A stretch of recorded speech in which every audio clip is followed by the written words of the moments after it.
Good. Yes, ma'am.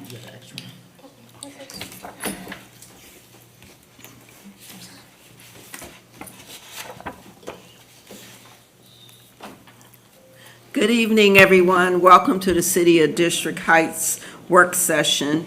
It is Tuesday, May 27th, 2025, and I call this meeting to order at 7:01 p.m.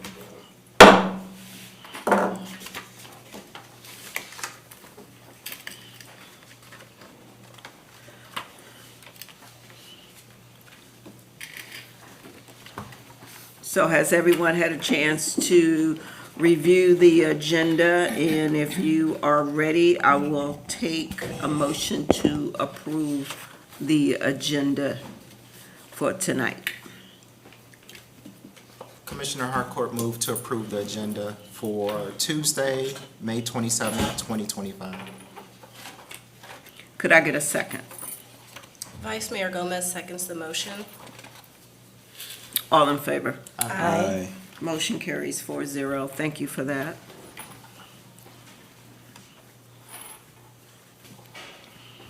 Do we have any public comments? There were no public comments for tonight. Okay, thank you, Kenneth.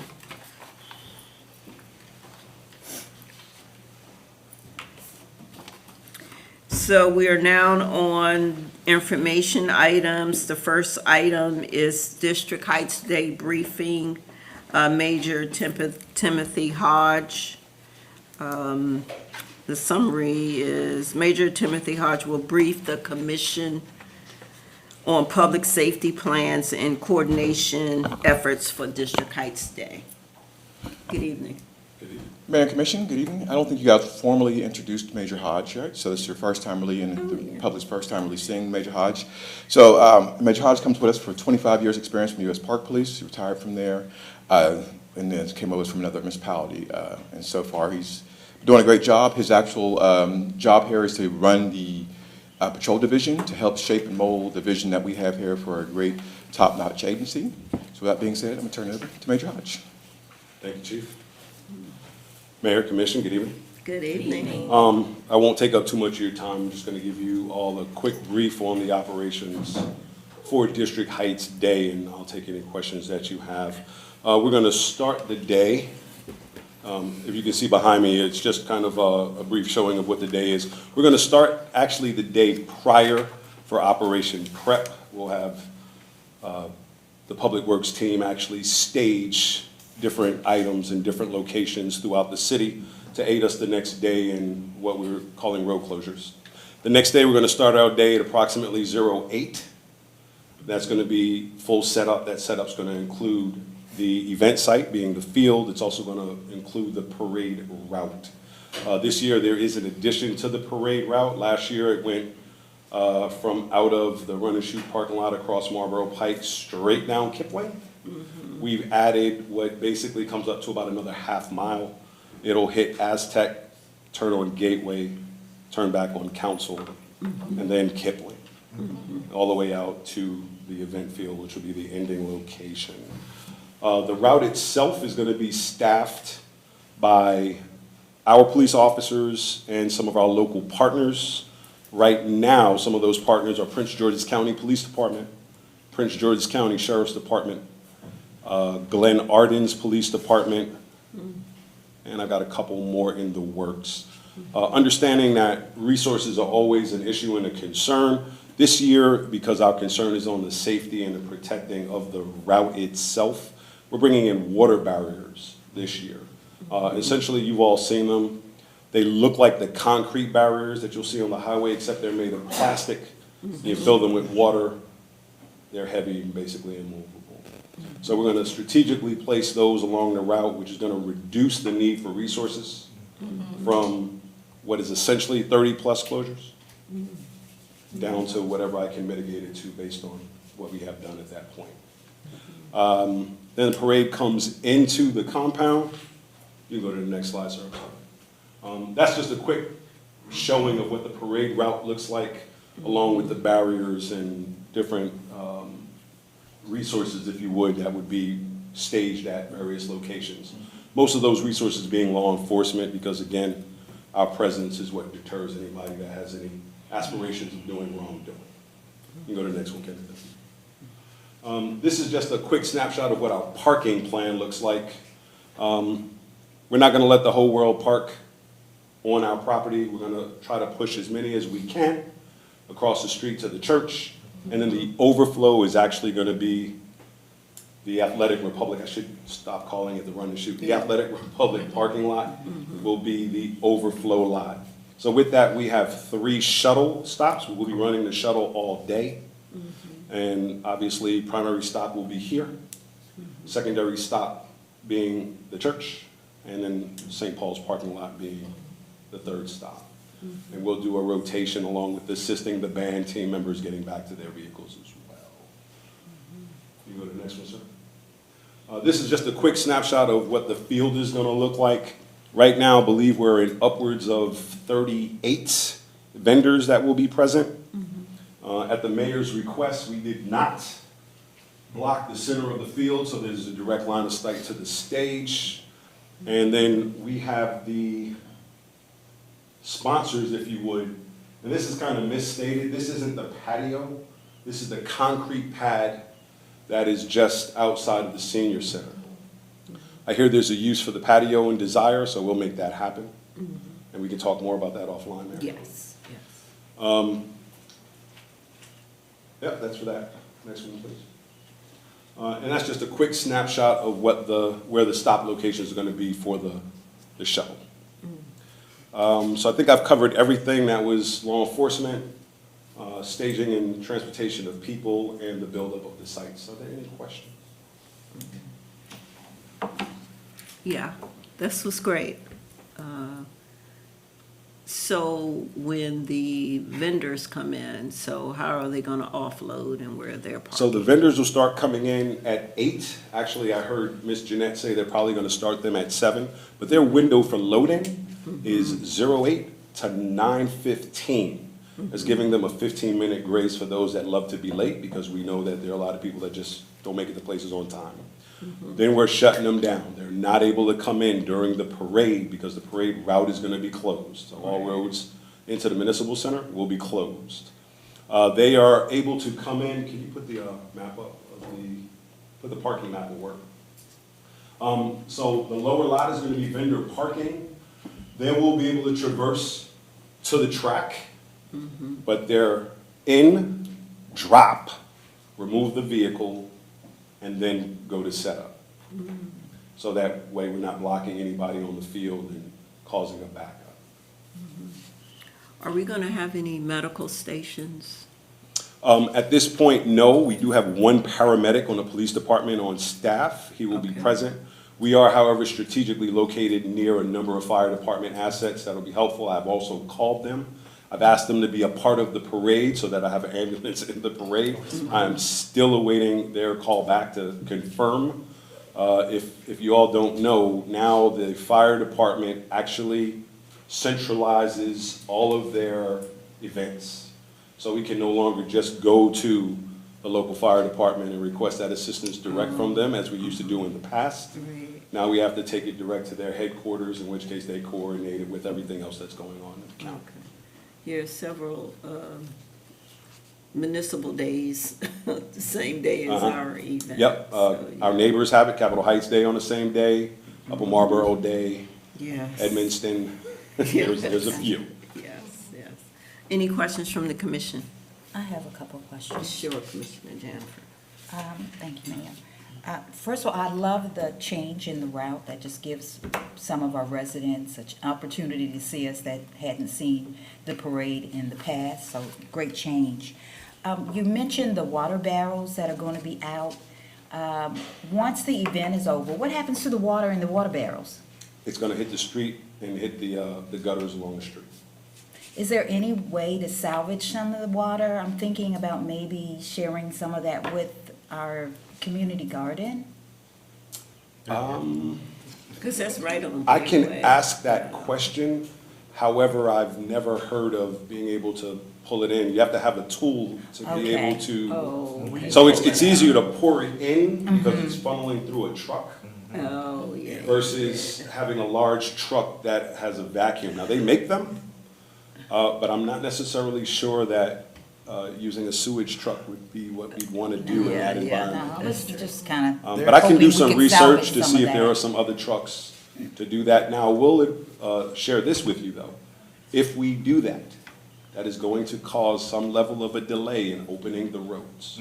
Oh, yeah. okay. Because the goal of, at least my plan, is to, as the last vehicle, which should be Public Works and law enforcement, is going by, they immediately unplug Okay. as they're going by. And by the time Public Works gets to Marbury and Kipling, they can make a U-turn, go all the way back to the beginning of the route, and at that point, they should be able to pick up those water barriers and transport them back to storage. Okay, I was just No, I hoping to appreciate the salvage that. questions. And then in terms of the shuttle, how often is the shuttle going to be running, or is this just when it comes back, if people are there to? So what I'm gonna do is, I will have officers in the field basically giving me a snapshot of what's going on, but the shuttle driver should be making routes. He shouldn't be sitting any one place more than 5 or 10 minutes for at least the early portion of it, doing spot checks during the middle portion, and then round robin, just like the beginning, toward the ending of the day. He should actually be round robin the entire time. We didn't put together a specific schedule, because one, putting that schedule out is gonna kind of tie us into that schedule. And I don't want us to have something where somebody's late and it causes an issue, for mayor and the commission to have to articulate to angry citizens that, well, your bus was 10 minutes late. So myself and the city manager discussed that at some length, actually earlier, and my suggestion was that we just let them free flow. And then my final question, which I believe that Chief Tarpley mentioned at a earlier meeting, about notification to the residents that are impacted by the By the route. parade, how they're being notified. Yes, ma'am. We've done a number of things. First and foremost, there's some social media blasts that have gone out. I believe it was actually in the Herald. And then lastly, we're putting door hangers on the doors. We started that late last week. It was the first round of door hangers. And then we're gonna do the final round of door hangers the week of, probably 3 days before, so we can meet that 72-hour guidance for ensuring that they're removed from the roadways. Great. Thank you. You're welcome, ma'am. I have a question, Madam Mayor. Sure, Commissioner Thank you, Harper. welcome aboard. Thank you. I have a question about just cleaning a route before, how early will Public Works go out and make sure that the route is cleaned or street swept? I'll speak directly with Ms. Tony regarding that, but they'll be out kind of, as we come up to the event, just kind of looking, checking to make sure things are on point. But I'll narrow that down, and I'll send you an email confirming that later on.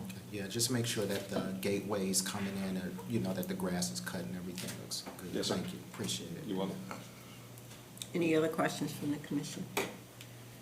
Okay, we're excited. Madam Mayor, Good Yep. plan. Yeah. I have one more announcement Okay. related to District Heights Day. So Kenneth, if you could please flip back to the field layout. Thank you, sir.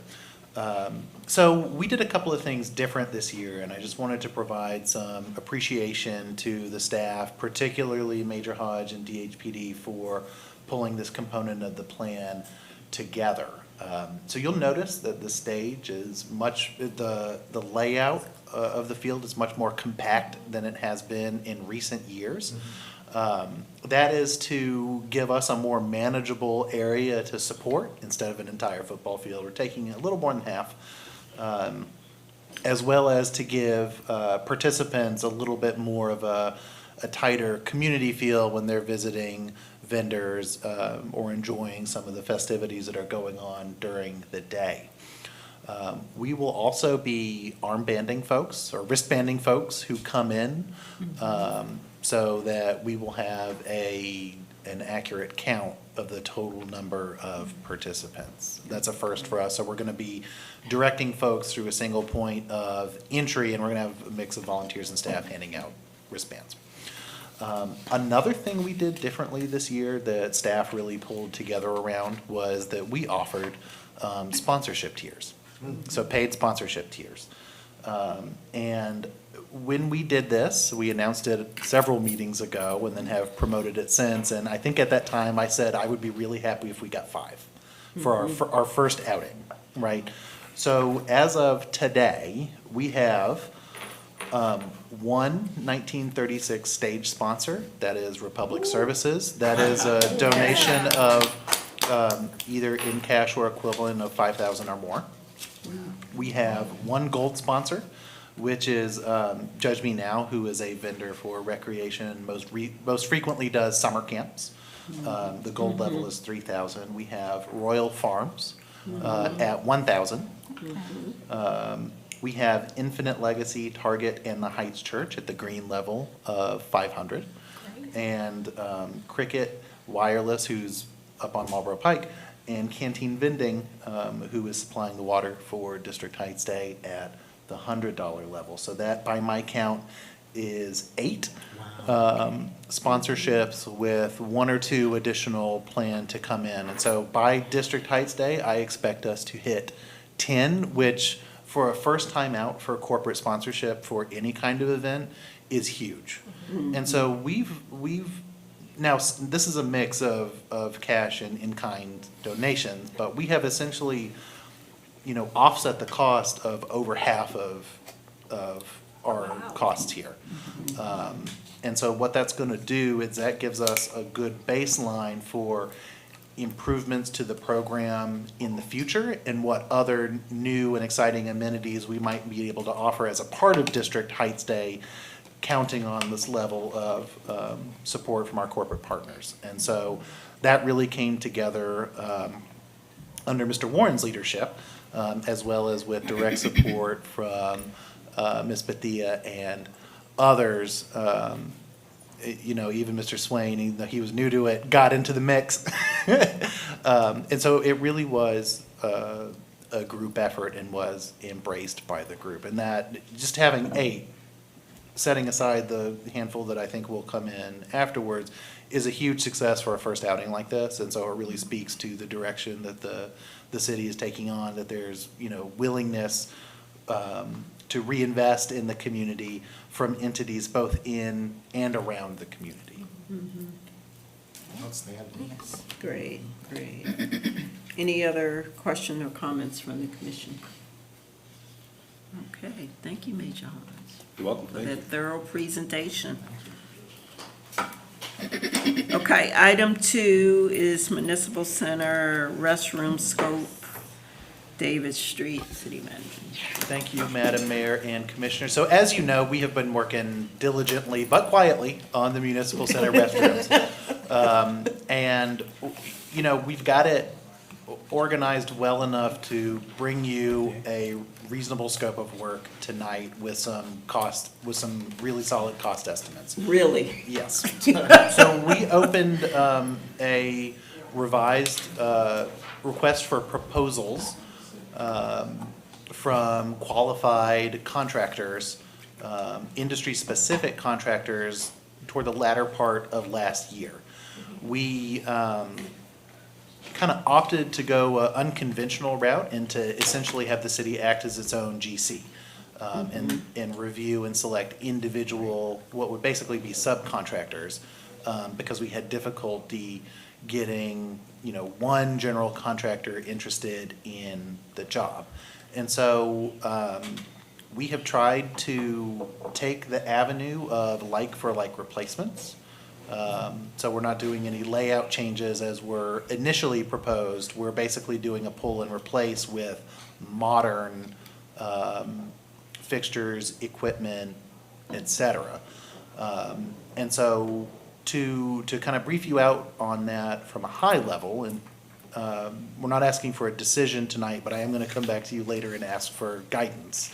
To brief you out on that on a high level and to give you something to chew on, we have our very good partners at Owner Rep Consulting. We have Mr. Lane Fike and Mr. Tim Gardner.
Whoa. We can pass these back. Thank you.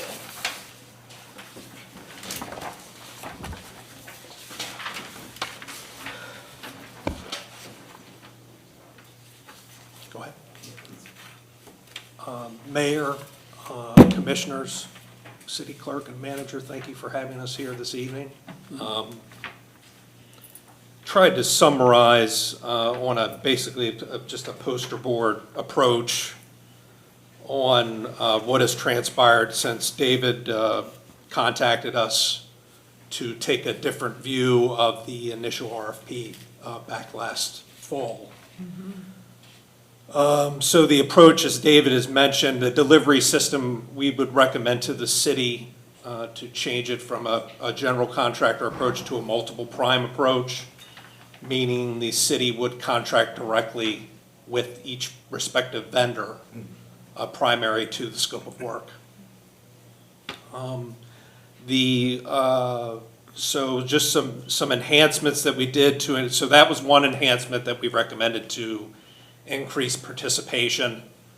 The other was to add some different flavors to the documents with a ceiling plan and a scope, and also request specific information from each of the vendors when their pricing was due in November. So if you see at the top of the table there, you can see the participation. The job was made public.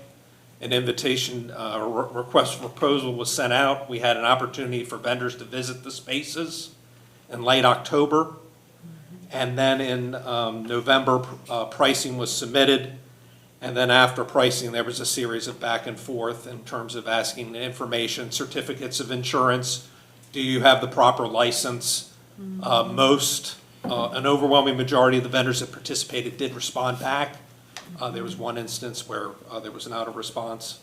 And then one of the vendors during that time frame closed up shop in Maryland and decided not to continue to participate. So we had a meeting with David December 2nd to present our findings. At that point, we recommended that the city engage an architect on an hourly basis. Even if it's a one-for-one replacement, we would recommend architectural involvement, colors, placement, code. Currently, this process does not have any drawings that are official with a seal or permits. Whether the city elects to go down that route at some point, that would have to be your call.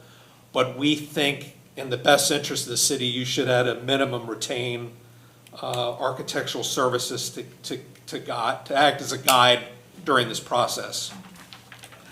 That guide would be particularly important if you look at the bullet point agenda on the top left. Should you elect to, so I guess where we are in this process, we got to the point where the city has retained on an hourly basis the architect. We drafted letters for the city for contractors and are currently on hold, pending your direction. Should the city elect to move forward, we would recommend a process where you engage a respective vendor on a letter of intent basis. You make a nominal commitment up front in the letter of intent for submittals. The submittals would be vetted by the city and the architect to make sure it's what you're looking for. And then once everybody agrees that's what the scope is, then you would enter into the agreement with the contractor. So that's kind of the process that we envision. So the architect's role would be particularly important in validating submittals. We would also recommend that the city spend a nominal amount to do some sampling in the bathrooms. As we pull the tile, we want to make sure we're not getting into particularly any foreseeable abatement issues, because the building is original and built in the 60s. So that's a consideration that we would ask the city to consider. And then once that is in place, it would be largely dependent on finalization of materials, we would recommend that the city not start the construction process until we're certain what the long lead items on the job are and when we would have everything readily available. We certainly wouldn't want contractors renovating spaces until we know everything's in place to move quickly once the city gives the go-ahead. So that's kind of the process. Based on the information we received from the various vendors, we put together a hard construction budget, which you see in the table on the lower right. The basis on how those numbers were generated are all the way, as you spanning from left to right, shows you the variety of numbers that we've received. And then in terms of, so that is your hard construction budget, and if you turn the orientation of the page and look at on your left here, that kind of gives you maybe a capital budget overview of what the city's looking at from not only hard construction costs at the 364, but also what the city would need to do from a consulting basis at a minimum to see the process from start to finish. Because it's a renovation, we would also recommend to the city that you carry a contingency on hard and soft costs until you're completed the project. So it gives you a holistic view of what the expectation of this project would be. And that's pretty much where we are today on this process. Yeah, and so the last thing I neglected to mention regarding the timing was that, recall that we spent the early part of this year going through the bond reprogramming process to free up some of that debt financed money for use in big projects for this building and for the campus. And so, rewind 2 years ago, this was, I think, $250,000 ARPA funded. We ran into the feasibility study that basically said you're not gonna be able to get away with this under 5. And we said, okay, well, we probably need to retool funding sources, because we need to be able to obligate and then spend the ARPA dollars down, which we did. And then pursued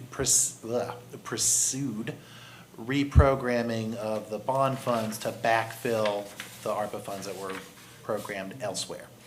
So in the context of the capital budget, coming off of a just under $150,000 fire alarm investment, in light of probably a similarly priced HVAC update, is this a scope of project that you're comfortable absorbing and moving forward with? And so, given the uncertainty over the course of the project since its inception with respect to cost, I thought it was best to go ahead and give a hard scope for construction costs and then build contingency around it to give you a total project cost for appropriation. And so that's why this is structured a little bit differently than you would see a normal kind of Linden, say Fiesta Place, which is a more normal construction and bid process, because there were so many unknowns. And we strongly suspected that we would run into issues due to the age of the building in the course of construction. And so this looks different because the process was different. So we followed our procurement requirements, but we had a lot more consultation and due diligence up front than we perhaps would otherwise. Right. Any questions from the commission? I do. Oh, sure, Commissioner So Harcourt. I know we have a lot of, thank you for this. These are costs that I kind of assume we don't know what we're gonna get when we pull that stuff up. So this is thorough. We work together, and I appreciate all the work you helped us out with the senior center. We never would have been able to get through that without you. So thank you. Yes, sir. So I know that this is on point. Thank you, David. Yes, sir. This is, this is what you get when you Don't touch defer stuff. maintenance forever. Yes.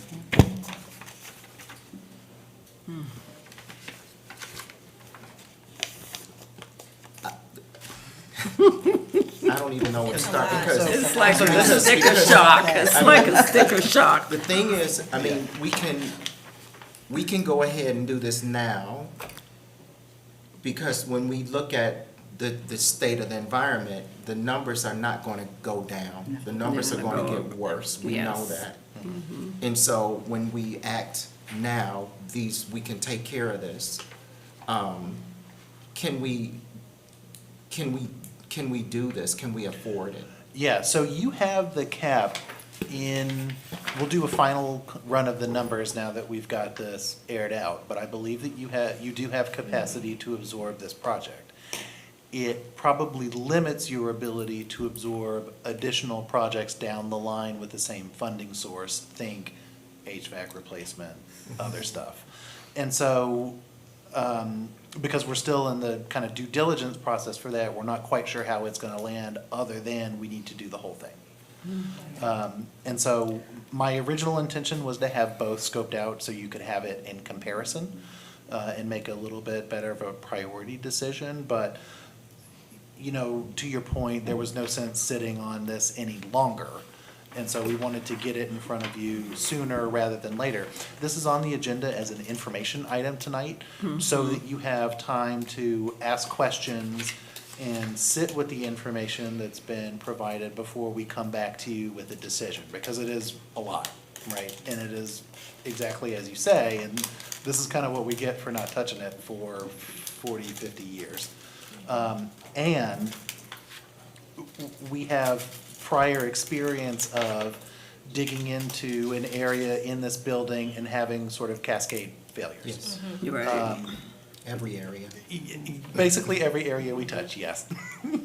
And so, you know, this was really put together with that in mind, and with our experience bringing the senior center online at the same time, right? And so this is a very detailed look, and this is a small fraction of the work that owner rep and the team put in to get to this. And so I do have a confidence in this budget, even though it is nicely summarized on one page. Do I think you can absorb it? Yes, but I think you'll have to make some priority decisions down the line for additional large projects. So you were saying that would include the HVAC? No. I think you'll have to take it as a, It's one of the. can we do both? Yeah. I don't know that you've got cap for two $600,000 projects. That probably taps out the remaining funding, which I think is 1.18. Okay.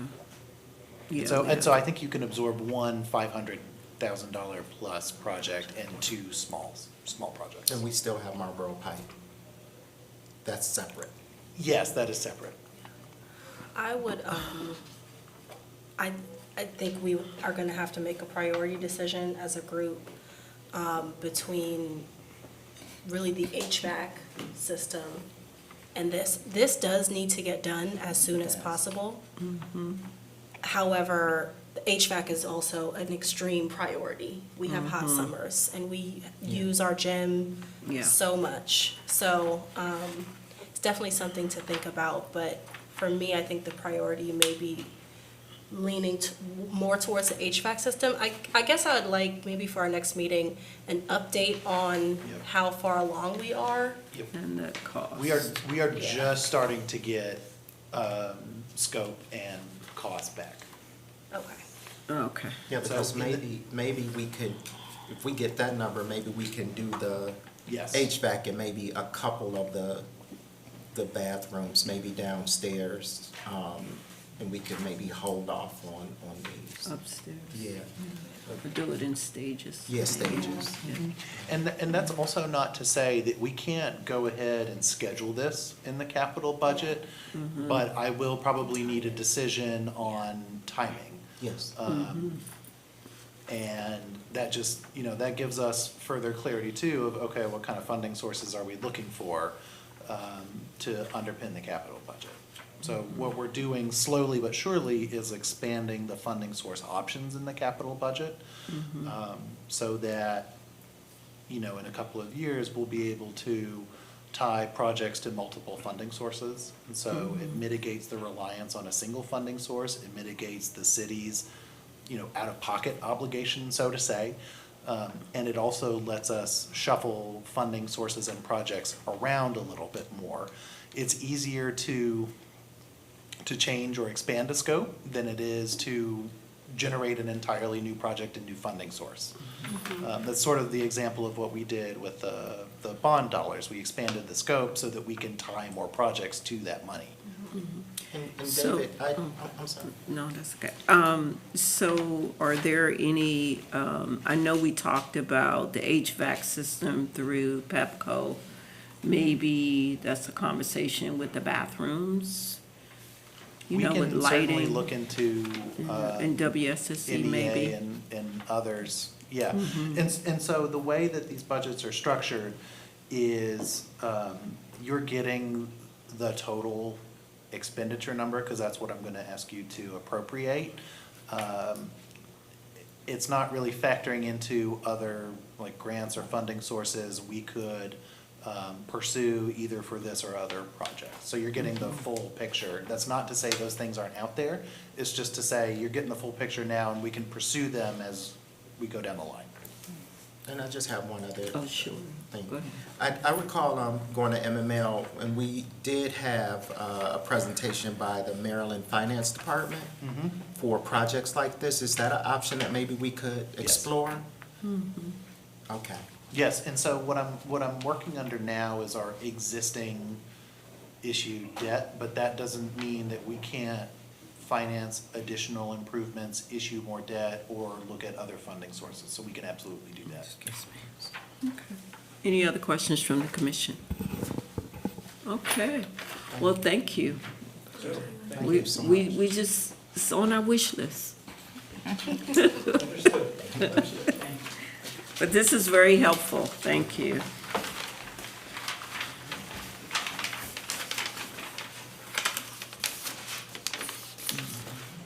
So item 3, Maryland Municipal League membership information, David Street. Thank you, Madam Mayor. If you give me just a moment, I will come over to the podium so I can Oh, okay. do a Sure. presentation.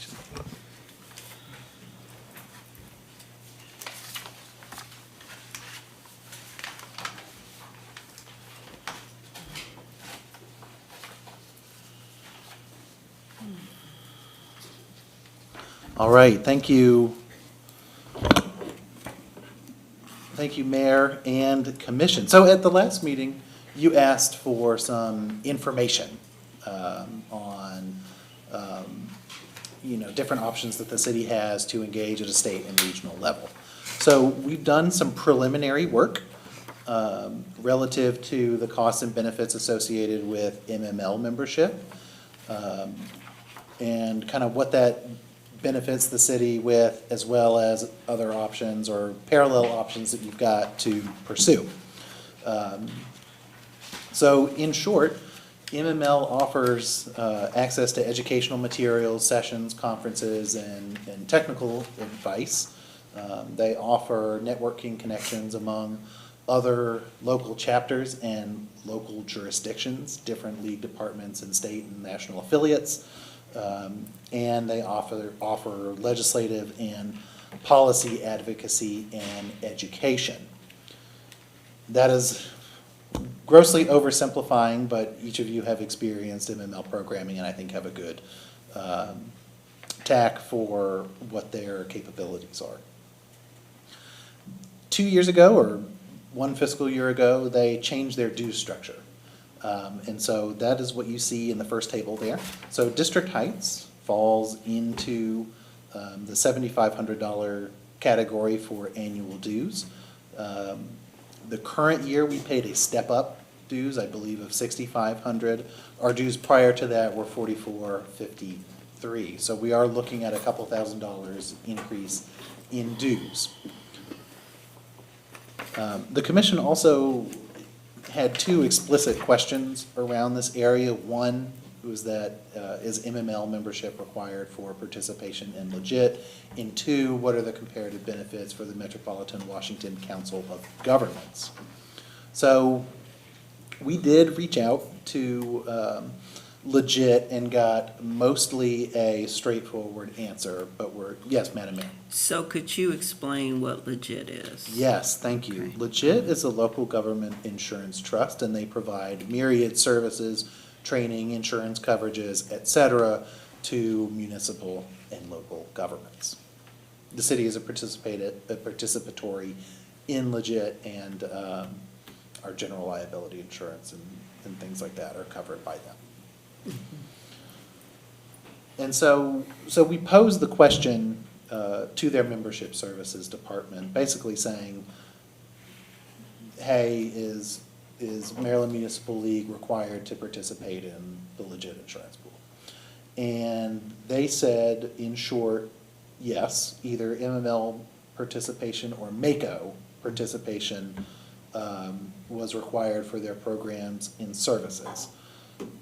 That said, we also conducted a preliminary review of their membership manuals and documents like that, and didn't find the hard link. So either we need to review their other documentations or ask for clarifications about, hey, what's the source for that, just so we can understand. So that is still ongoing. And then the second question that the commission asked was, what were the benefits of COG membership? So the Metropolitan Washington Council of Governments is a group of Virginia and Maryland-based local governments, including Washington, D.C.'s government. They do a variety of things focused on the DMV area, the Metro DMV area. They have a number of policy action committees, everything from climate, energy, and environmental through, human services policy, food and agriculture, as well as many technical committees. They have a cooperative purchasing program similar to what we have with the state cooperative purchasing program. And they similarly advocate for regional transportation and other direct funding from their respective state and federal governments. So District Heights is by population not eligible for full COG membership, but could join as an adjunct member. They use basically a per capita assessment, which comes out to the tune of $2,500 per year.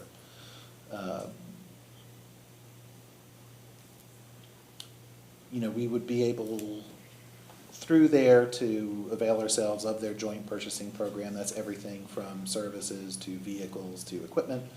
Have access to, similar to MML, research and publications from technical staff, as well as technical support on a wide diversity of areas specific to local government. I think what's a, interesting note about COG is similarly to MML, they do have specific policy boards that elected officials from around the region serve on. The ones that I rattled off earlier get participation and voting rights on a number of COG committees and subcommittees.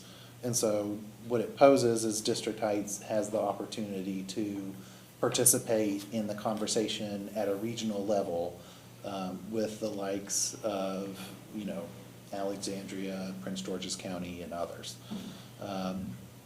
We would be asked on an annual or semi-annual basis to name commissioners or representatives to these bodies. And so you would each in turn, take on responsibilities with COG for your specific areas of interest for those committees. So that is structured a little bit differently in that, MML offers high-level state policy impact and advisory work, whereas COG offers high-level regional impact and policy work. So they're geared toward different things.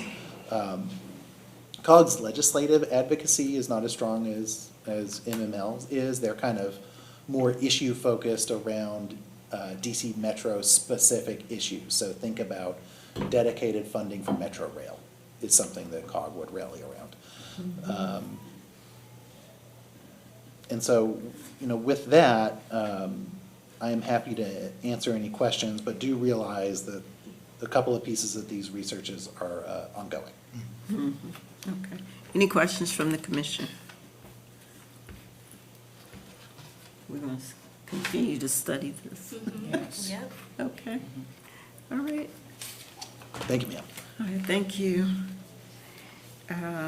Item number 4, Juneteenth programming and economic impact. Darius Swain, Assistant City Manager, Economic Development.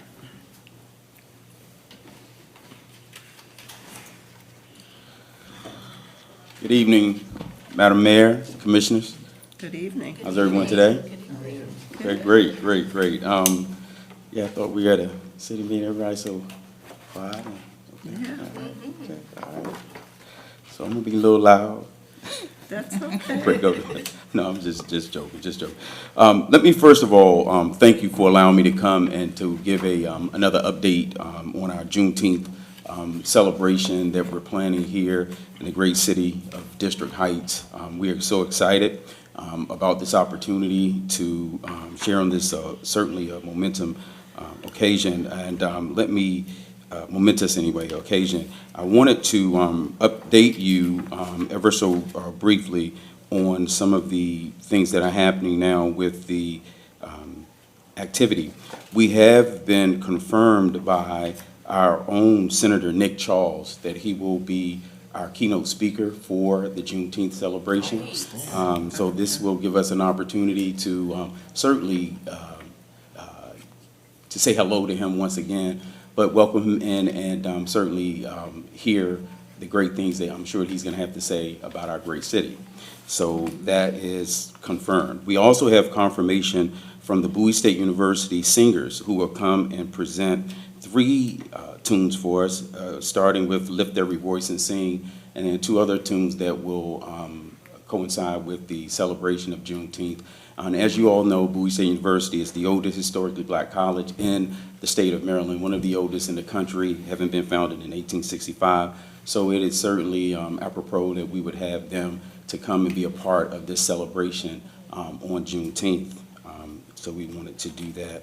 Additionally, we have decided that we will use this opportunity to commemorate 5 stories from, given the idea that Commissioner Harcourt brought to our attention that we would identify 5 residents of the city and have them tell their stories and affiliation to the city of District Heights on this special day. And in doing that, we will then present to them a commemorative coin that we have minted for that occasion, which one side of the coin will have the city of District Heights seal, and then on the other side would have the actual commemoration of Juneteenth having been started in 1865 on June 19th. So that will be the other part. And we've had actually that will be presented and sponsored by, keeping with our theme of sponsorship, city by InStyle Hair Salon and the affiliate of his nonprofit affiliate, The Cut. We'll be presenting those or paying for those for the city and presenting those to our residents. So those are some of the updates. I will have additional updates. We have 2 other major, hopefully, surprises to present to the city that will assist us a lot more with our marketing efforts that we want to do as we attempt to educate the community and share with the broader community how we are re-envisioning Marlboro Pike and doing some other things. We hope that some of these surprise or these invited guests that we have coming will be able to actually come and do a great favor and assist us in spreading beyond District Heights what we're doing here in the great city. So that's my report. And I'll take any questions that. Any questions from the commission? Yes, I have a Sure, question. Vice Mayor Gomez. You really teased that, Mr. Swain, so now I have to know who you're planning to bring. We have to wait for another month? Well, not necessarily another month, so as soon as we get the confirmation, I'm gonna let the commissioners know who and what that Okay, is. so we'll know. Yeah, so you'll know, you will be the first to know. Great. And we will do that, because as I get the opportunity to travel out and about, I run into some of you, Commissioner Tillman, we ran into each other at various events and things out in the community, and, you know, it's just so exciting to see so many great things happening, and the people that we're inviting, they're gonna magnify and amplify what we're doing here in District Heights, so we're hoping to. All right now. I got my fingers crossed and toes crossed too to Great. get them to come. Okay. And so, will this be a ticketed event? It would be an RSVP event Okay. for the residents of the city, and then we will actually have the opportunity to invite any special invited guests that we want. I know some of the things that we're attempting to do, because we're talking about the economic impact of the city, we're gonna focus on making sure we invite some of our city-based businesses to come out and be a part of this, have representation. In addition, some of those communities that we're looking to have annexed into the city and doing some of those things, we want to make sure that we start the process of letting them see and participate in what we're doing here in District Heights and how this can be a benefit to them as well. Outstanding. And adding on our faith base. Absolutely, yes, Community. yes. Let me not forget that. Yeah. Yes, and center to that is our faith-based community Yes. that have already reached out and said that they would love to be a part of this celebration. Yeah, well, they started it. We Yes. we picked it up, and so we Right. definitely need to have them involved. Yes, yes, yes. And so how can residents RSVP for the So, event? so by this,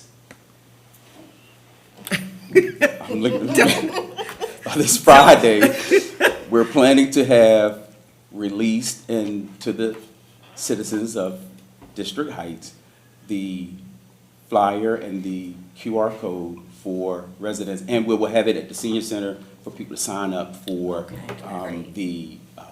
for the brunch. Yes. Great, so sign up on a QR code, Go or folks can go to in the person. senior center Yep. and sign up? Absolutely. Awesome.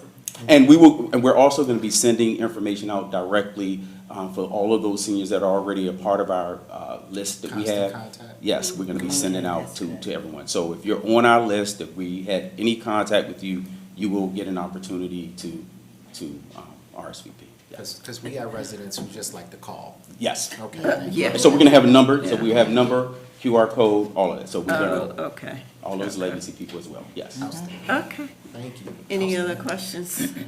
No. Okay, great. We're Thank you very much. excited. I'm excited. District Heights Day, then Juneteenth. That's right. Yes. And then 4th of July. Yeah, oh, yes, 4th of July. Busy, busy, busy. Okay, item 5, legislative session wrap-up. Tony Perez, L.A. Perez Consulting, Oh, well, and Jonathan Brown. yes, indeed. Give me a second. Good evening, Mayor and members of the commission, staff, and members of the community. You know, I take a little bit of latitude. It's good to be back. Good to see you Last two in times, person. yeah, the last time I've been, you know, I was on your calls, I was sick, and then I got sick again when I was supposed to be here, so I'm glad to be here tonight, so thank you. And I have healed, believe it or not. But I just gotta take a quick liberty. I gotta say, it's good to be in District Heights, because to hear some of the things, if you haven't heard Bowie State, that choir sing Lift Every Voice and Sing, we heard it at our church at Yes. First Baptist Church at Highland Park. Yes. And I heard it at the Wizards game, you know, they did the opening, that and the national anthem, and they do a fabulous job, so they're gonna really explode in the city. And David, for you and Madam Mayor and members of the commission, I'll be number 9 as a sponsor. Jonathan will tell me what that, Oh, great. Jonathan will tell me for for District Heights Day. Thank you. So Jonathan will tell me what that budget looks like, of course. So Jonathan's always keeping me in check now, you guys know. So Tony's, Yes. you're a platinum sponsor? I didn't say that. I said I'll be a sponsor. I said Jonathan will let me know what that budget looks Thank you, like. Now, Tony. now, remember, this is recorded, so. I know, I said I'll sponsor. I didn't say yes. I said We I have will be a options for sponsor. all got price it. points. I will be a Yes, sponsor. Thank We'll- you, Tony, we appreciate And it. we'll continue to work with participation with the city as we have. And so that I want to say. And listen, I mentioned the last time I was before you, I have to make sure I address something, another matter. Last time I was before you, and Commissioner Tillman asked me a question about the piece of legislation that we were walking in, and he asked me about, had I met with Senator Charles. And Commissioner Tillman, I'm going to take an opportunity and a liberty to apologize to you for my answer, my response. Not that it was the wrong answer, it was just the wrong, it was the right answer, but I have to tell you this, I probably should have given you the answer of, the reason why we hadn't reached the Senator Charles, one, was because we just got the legislation that we were tracking. Two is the biggest answer is because it was a House bill and we needed to get it through the House first. There was no crossfile. So we could have got to him, but we did meet with him and we did an excellent job. This commission and you, I got to tell you, and I also compliment you for spending time with, walking the halls with our other teammate down in Annapolis with the school board issues on lobby day. So thank you for your efforts with that as well. So I just wanted to give you that open apology publicly, so you know that, you know, we can all come together. Because remember, when I came to you guys with this commission and this mayor, with a few years ago, when we did your retreat, I said everybody works as a team, we work as partners, and we make sure we move things forward. So I stand by that, I stand on that. So as a man of faith and just as a person of commitment to this city, I wanted to make sure I gave you that open and formal apology. Okay? So with that being said, we had a great session. And Jonathan's going to give you the report, but I just want to say the HB 814, the youth services, I do want to thank Ms. Emerson, Katrina Emerson, for her efforts, but this commission and for being on point all the time in your efforts, your letters, your support. We spent a lot of time with Delegate Taylor, who I have to thank. She is having an event in June. I won't be here, but she's having an event, but anybody that want to go, we probably should. Okay. She did an outstanding job. Her office and I worked very closely on the legislation. We had no problem with anything that they did. The Senate, when she got to the House Senate, there was only sponsor only over there, and she testified. She did a good job. There was a few questions by one of the senators, but she's always inquisitive, but that was the only thing. But other than that, we were able to work through anything. It went pretty smoothly, and I'm glad I was out sick, and I'm glad everybody that made it for, she made it, Ms. Emerson made it for the bill signing at least, because I think she deserves that for her work. So thank you all, Mayor and members of the commission, for all your efforts. The other thing we pushed for, and I want to thank you all again, and Commissioner Street, Commissioners, the City Manager Street, for his efforts for being David on the spot when I needed him, because trying to get a bond bill done is very difficult. And we reached out for about $100,000, and I believe we were able to achieve 180, and we got it. This was a very unusual year with the deficit that that was on the table. To get anything was special. But we got that, this was one time where what we would normally know, like on a Friday, and thank you for all the calls, David. Well, on a Friday, we would probably know before the last day of session at least what it looks like. This didn't show up to like the following Tuesday when I was tracking it. And I had a commitment, but I say all that to say I do want to thank the District 25 team, but mostly our direct work with Senator Zucker, who I really want to thank, he and his team.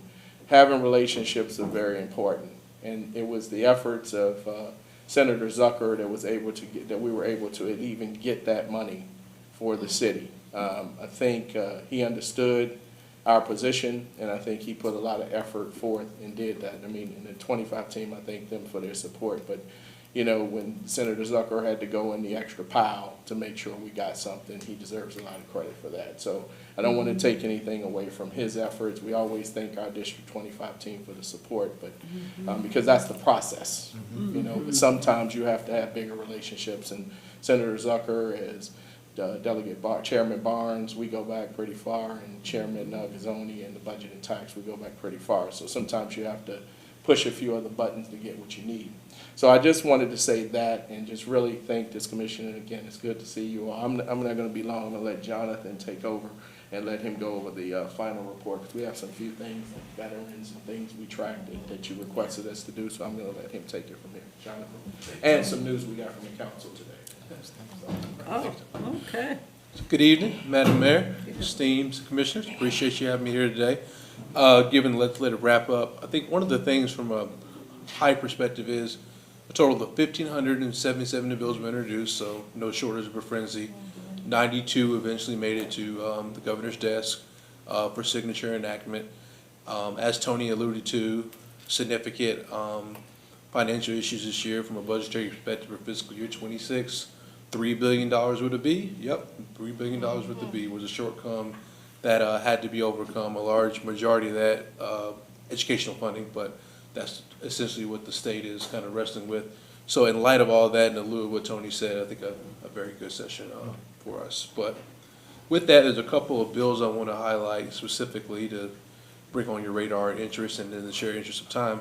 And of the bills I'm going to mention, the good thing that we have been seeing from a state's perspective, we mentioned Senator Charles has kind of led the way in terms of enabling municipalities to be able to govern. So the bills I'm going to mention, you don't have to wait on county enactment or county passes down. This is things that the city of District Heights can take advantage of today. Kind of looking at this, HB 322, that's the election modernization. So that allows municipalities via MOU to directly engage with the state to put much needed infrastructure for elections. Elections are a headache. So it allows you to work directly engage with them via MOU to lease equipment, machines. If you need structure to your processes, they have past great practices, management, all that stuff, most of which is free of charge, and they're willing to pass it on down to you. The leasing of the equipment, they are being clear that it's at a fairly good, decent rate and price, so that's something for consideration.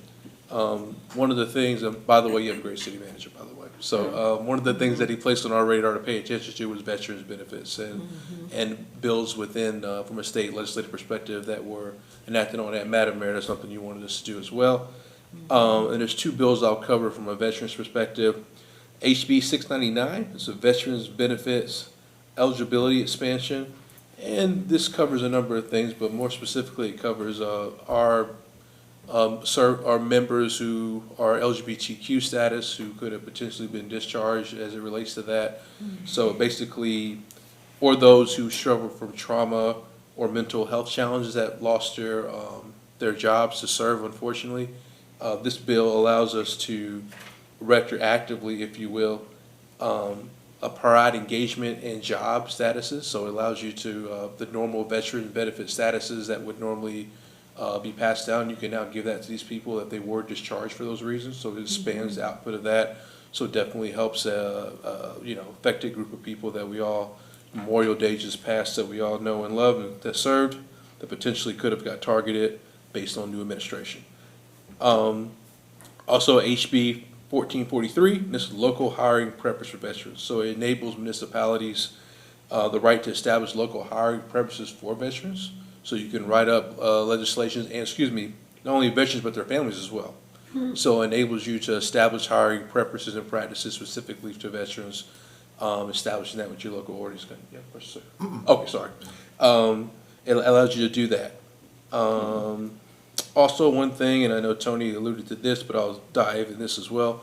We also follow, as you're aware, not only your state stuff, but county. While I'm standing here, recently you might have noticed CB 022-2025, and that was for this fiscal year, a supplemental appropriations bill. So what the county council did was they basically moved money around a little bit. So some things to be aware of, they took $44.8 million reduction from the police department. They did also add $12.3 million to the Department of Health. So they're looking to address public health concerns and things of that nature. So they were very clear that challenges were tough, but they felt there needed to be an equal shift in balance as we do have those issues and crises and looking to offer grants in that area and arena. And then last but certainly not least, a bill that Tony was alluding to, and that was House Bill 814, the Youth Services Bill, which enables the City of District Heights to partner with the state for funding, as it will, for outreach for its youth. I think it's an excellent bill. Prevention over punishment, securing local service for funding for our youth, and then local-state collaboration, which is what we want to see more specifically and more often. With that, there's a, like I said, kind of what I said before, there's a number of different challenges that were faced at the state level, but overall, the overall theme of it was creating partnerships, I think, and strengthening those bonds to enable better overall growth. There were some bills that we would have liked to have seen, whether it had been the tourism tax that would have enabled more growth at the city level. But I think all in all, these are things that will be revisited next session and pushed, it could have a really good chance of being pushed forward, and things of that nature. Any questions for me, basically? Any other questions from the commission? I just have a comment. Sure, Commissioner Tillman? Want to say, thanks for your report. Was that, that bond bill was the $190,000 that went to the police department? Is that the one? Was that the one, was that the 190 that went to the police department? You mean 180,000? 190,000? 180. It was 180? Yeah. 'Cause I remember sir. sending Yeah. Mrs. email asking about a bond bill. That was 180. That Yeah. was- Like I said, it didn't come through until, we didn't see it in writing until I believe it was the Tuesday after the week of the session ended, something like that. And it was really slow. It was last minute. It's like, that's why look, this is one of the things we tell you, when session ends, it doesn't really end. You have to keep going. It's sort of like the bill signings. You all saw the Right. list of the vetoes that the governor had, not to Yes. put it out there like that, but you all seen it. So that's why you usually see us, when we do a written report, you get it in June, because we wait till after all the bill signings and the vetoes go through. And so that's why we track it that way. So yes, it was 180 for the city's request for that. Any other questions from the commission? I do have a question. I Sure, don't know if this Commissioner. falls outside the lane. I know you know a lot of people. I know Tony knows a lot of people. Yes, sir. This is a point of contention for me. Maybe you know somebody in the county who can help me solve a problem. If it's residents out here listening to this, we need some help to fix or repay Ritchie and Overton. Oh, God. You know anybody in the Yes. county? Oh, my God. We I'ma were have to talking about repair- that I'ma have to earlier. repair my suspension. I got a Subi, and that thing, Subarus can take anything, but it can hardly take Overton and Ritchie. It's a disgrace. It is a So- disgrace. It So really if is. is anybody out here listening to my voice, everybody send a 311 if you can take a picture safely. And let's blow up 311 because this is It ridiculous. is. It really is. So Yeah. if you know anybody, you're connected, tell them to please help spare our suspensions on our cars. Because we're not gonna be able Or to a flat afford new cars in tire. a little Yeah, while. I hear you, yeah. Yes, sir. Thank you. Yes, sir. I'll do what I can. I still know- Ritchie and Overton. Yes. Noted, right, JB? Yeah, it kind of goes beyond Overton. It's Yeah, all but of that's- it. Because it's like craters most- That's the all prime, over that's the the prime place. offender, but crazy. And so, Yeah. so of course, I'm on social media and I see everybody in Vegas and I'm like, we need our roads fixed. because I didn't know if it's a state road. I think it's a state. No, it's. That's No, a it's- county. but they only That's a have a county certain road. amount of money that's allocated for road work. Yeah. Is that an understanding? That is an understanding. Okay. Well, whatever they, And they budget, so filled yes. those holes Yes. like maybe a year ago. They feel. But they need Yeah, to, they need to stay they on top need of to that. actually They not just- fill, Yeah. but dig up and start all over, Yeah. resurface. It's that bad. But anyway, sorry, I didn't mean to be. No, it's okay. You know, this is it. You're getting the lesser, kinder, gentler Tony now. After session, Tony. Yeah, I mean, well, I'll be happy to talk to you offline about Okay. any of that If you- stuff. if you So know it somebody. may be a few things. I mean, you know, I always have a feeling about, you know, involvement in state and county Yeah, work, I you got know? you. right. You know, so we can always have a conversation about that. I'll be happy to do that and see if I can be helpful. I always try to be helpful, you Thank know, you. it's a Yeah, thing. that's an urgent Yeah. need. Yes. Because I try to avoid coming or going that way, but sometimes I can't, but It's it's the only way I bad. can get to the It's gym. terrible. It's bad. Okay. It's bad. So avoid that Ritchie Road when you leave here. Will do, will do. Any other questions from the commission? Yes, Mayor, I Oh, have a sure, couple of Vice Mayor. questions. Yes. Good evening. Good evening, Madam Vice. Two questions, and so I was following the recycling bottle bill. And so just to put that on y'all's radar, I know it's gonna come back next session. So that's that on that. Two other quick points. I'm hearing that we're likely going into a special session in the fall. Okay. Possibly September, about the Possibly. budget. On the budget, correct? Yeah. Okay. All right, and then I have one question on the county side. I think I've asked this question every single time I've seen you all. On the, it's CB 007-2024, the senior tax credit. Are there any updates? Yeah, so the only update I have is that it passed. Unfortunately, it was an unfunded bill, so no physical note was tied to it. In 2025, they did do another kind of shake of it, if you will, to try to Right. expand the audience a little more, because still even the 2024 bill was pretty truncated. Bottom line up front, if it was fully funded today, you have to be in your house for 25 consecutive years, and then there's a cap. Your home can't be worth any more than $500,000. And it's gonna substantially affect a small slice of the pot. So when it does get passed, will it be just a straightforward senior tax relief? It's not looking that way. It's gonna be to a very kind of small, population, but the overall parameters are 25 years consecutively in your home, house not worth more than $500,000. And there's no funding behind this bill? No funding, not in fiscal year 25. So 26 is coming up. They finalized that, but I haven't seen anything where that was specifically earmarked. It could have been in a whole category of money they plan to pull from.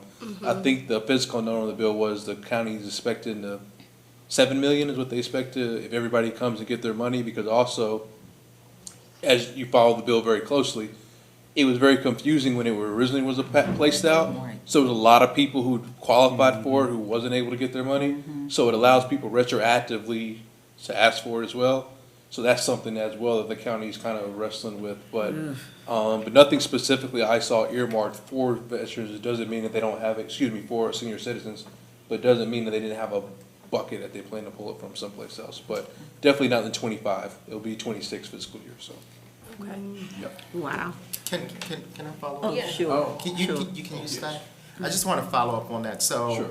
one of the confusing parts with a lot of our seniors who were very hopeful about that, and I find these types of bills disingenuous, and they mislead our seniors particularly, because it's like a bait and switch kind of thing. Yep. Yeah. And it's busy work. But a lot of these things, and the confusion is, when you go through all of that, you qualify for the homestead. And if you qualify for the homestead, you don't qualify for Yeah. that. That was previous legislation, Right. you're correct. Yeah. They they clear that up in this one, though. Oh, Okay. okay. You can So- be eligible for both? You can be eligible for both. Yes, to your point, you're exactly right, Commissioner. Before, if you qualify for homestead, you did not qualify for the senior tax credit. And so but then you'll have all those hurdles to jump over. So this will literally, appeal to a very small subset of people in the county.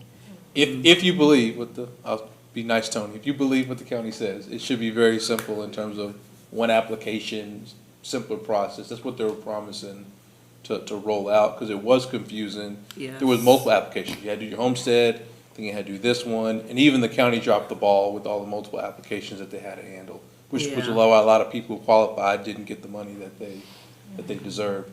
But to your point, everything you said is accurate. I think what they're claiming, at least for this year, coming up 2020, fiscal year, 2025, they're saying if you qualify for homestead, you can still qualify for senior tax credit on one application. That's And what so, given the fact that we're going into a more austere and tight tax season, when values are going down, we've already got through a deficit by the skin of our teeth, they think we're gonna be able to fund this. That's just rhetorical, but thank you. Thank you so much. We're on the same page, I agree, yes, sir. Thank you. Go ahead. Sure, no, go No, I ahead. just, we'll share the letter with the county's new position on their AAA bond rating. I think you all heard about that. Yes. We'll share the letter with you if you haven't seen it yet. We have a copy of it, so. That's disappointing, but DC's in the same position, so not to justify where we are, but, you have to find ways to grow your revenue. And I think we have to look at these past 3 years have been a little challenging. So we'll have to wait and see, bless you. So the last thing I'll say is, you guys, when I hear you talk about COG, I know it's not my lane here, but I have experience with COG. I gotta tell you, we wouldn't have, when I lobbied and did the metro funding, I had to go to Richmond. And COG's information was critical for us to get those millions of dollars, the 54 million in Richmond. And then I believe it was 70-something million and 85 million and 154 million and 176 million here in the state. I mean, the Governor Hogan at the time had put in like 125 million, but it was COG's information that helped us work with then the previous county council and COG and working with the people I know in Virginia. We were able to go, we had to go to Virginia first. Remember, different party leadership at that time. So we had to go in and be that party to make sure, their leadership to make sure, still good to have some relationships in COG. But it was very helpful for us to get to that number. And DC, I think, ended up with 185 million. They just kind of fell in place once we did everything that we needed to do. But we had to get through Virginia. But COG was very important in that metro funding. It was a big deal. In 2016, I believe it was. I'm very proud of it because I know it was, at that time, it was the most important thing they did in Maryland that year, I was told by some people. So, but I'm glad to see your I love this city because you're always expanding in your mind and your growth and what you're looking at. So don't ever lose that. I hope you never do. So thank you for what you do. Well, it's important because the last PGCMA meeting, Prince George Municipal Association meeting, was, and I think Vice Mayor, you were on that meeting, and talking about lobbying and things we heard can't something do about that. anymore. Yeah. It's just very disappointing. Yeah. When you look at the numbers of the dues, and then what they tell us that we can't do. This is the first year that we're not gonna have our breakfast. Yeah. Yeah, we're not having our breakfast. Thanks So- for going on the record saying that. Sorry to interrupt. Yeah, but it's true. Sometimes you really do have to speak the truth, because what I'm having problems is we're hearing about it word of mouth, but we haven't seen anything in writing. And so that's what really concerns a lot of the other municipalities as well. But then when you throw legit in it, everybody's like, oh, I don't know, we need it. But, we just have to kind of think this through and look at the options of what we have, and not just say, oh, they're the best thing since sliced bread. And we're not witnessing that at this point. Well, I wouldn't be me if I didn't pull out a little bit in my pocket tonight.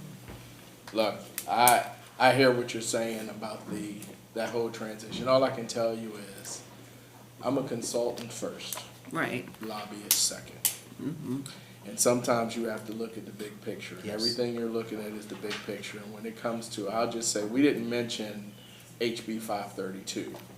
Remember that bill that came out that Chairman Barnes put in, that PGCMA Right, was right. opposed to and Right. lobbying? Right. Well, I went to MML and I asked their team, are they gonna help with it? They said no. Right. Right. You know, I represent my client. And they wanted us to take a position on it in Bladensburg and Chevrolet. I don't work for Chevrolet, but they needed a little help in resolving it. All I can tell you is, what they didn't do, we did. I got a meeting for the, one of the municipalities. We went in, had a meeting with the chairman. That's a 20-year relationship, 20-plus year relationship with Chairman Barnes.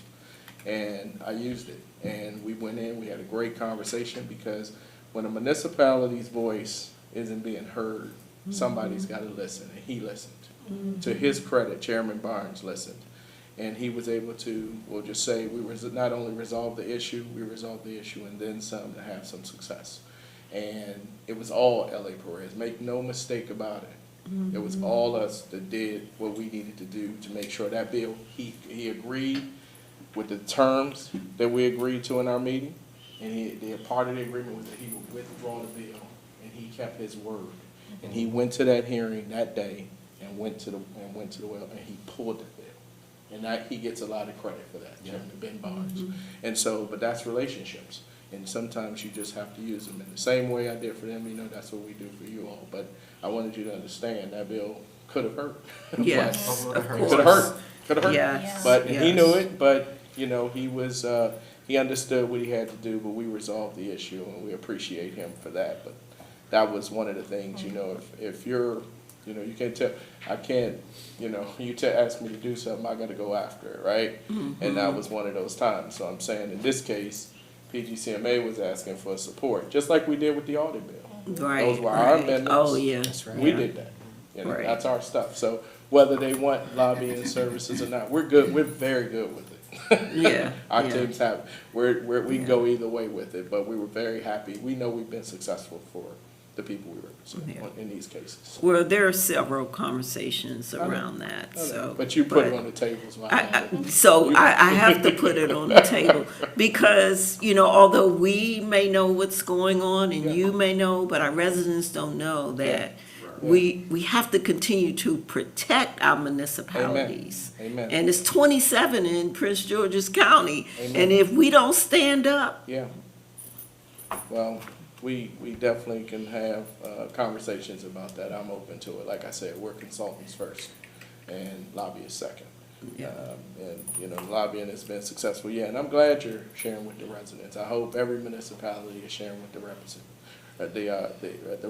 residents, because it's very important. It It's very is. important. It You is. It know, is, and this is why we celebrate Juneteenth, Yeah, and I'd like to. right? But yeah. stuff that's going on right Yes. now in this state. This is why we celebrate Juneteenth. And I'd like to Yes. add that this is why, you know, and Madam Mayor, she says this all the time, if we are not at the table, we will not be served. Nope. We need to be at the table. Yeah. And one thing that I can say about Mayor Miller, she makes sure that we're at every single table. Tables that we have, when we go there, there are no municipalities. None. We're swinging with the big boys. David is indoors in places that we have, there's no one like us. Yeah. And so these, and Tony, he's there fighting for us. We have huge ideas. Representation matters. It does. And some of the things that we've done internally, you know, our residents don't see some of the things that we've done internally to clean up, to fix, just to get us, you know, the things that you see on the surface, that pales in comparison to what we've had to fix. Yeah, And we're still working on it. We're trying to do several things at one time. But when it comes to these municipalities, as a block, if people are trying to take away our ability to have representation, people are trying to effectively stunt our voices. And we can't allow that. And so if they're trying to do that, we have to find another way. And one thing, as long, I think, as this commission is here and we have a great team, we are not going to shut up. We're not going to go quietly into the night. We're going to keep fighting for our residents and for our community, because one of the things that we do know is that once they put you in a box, they can bury the box, and it's hard to get out. But once you're in the light and we have this presence, this story is now, it's out. Now, you know that, there's something nefarious going on, and I'm gonna just say it because y'all know who I am. I have no political aspirations other than to serve my community, right here. And there are people that are trying to stop us from doing what we need to do to serve our community, and communities that look like ours. And we're not gonna do it. We're not doing it in District Heights. And so if that means that, they're trying to stop our representation, we're gonna find another avenue where we Yeah. can have representation. Right. And so we do have another avenue through the Maryland Black Mayors Association, and I am the vice president of that. And so we're not controlled. So we can do the things that we need to do to protect our communities, so. We're not gonna pay But to you be have to quiet. keep being at the table. Right. Yeah. And that's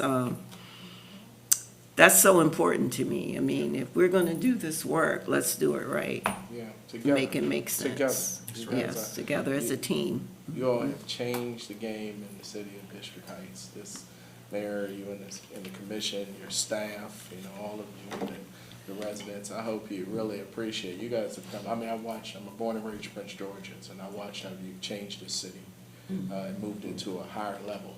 And you have high expectations, and that's very good.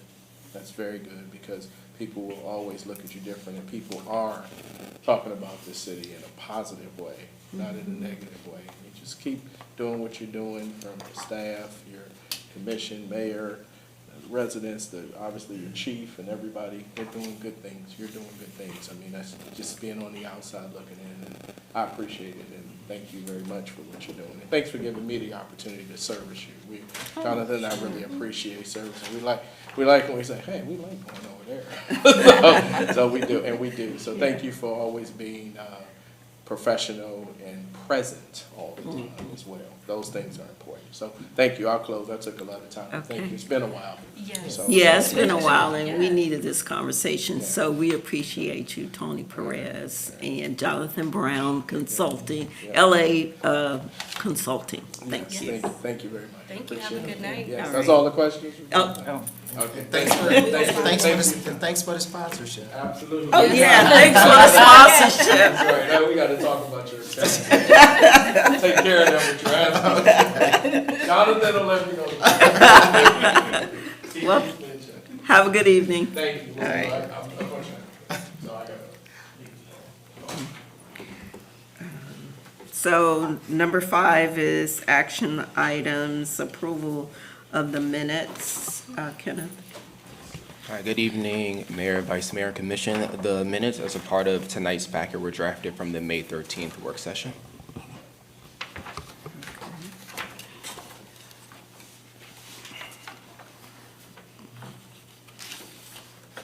So is the commission ready to accept the approval of the minutes for May 13th work session? Could I get a motion? I, Commissioner Janifer, move that the City Commission approve the minutes for May 13th, 2025 work session. Could I get a second? Commissioner Tillman, second. All in favor? Aye. Motion carries 4-0. Thank you so much for that. Item number 7, FY 2026 budget pay proposals.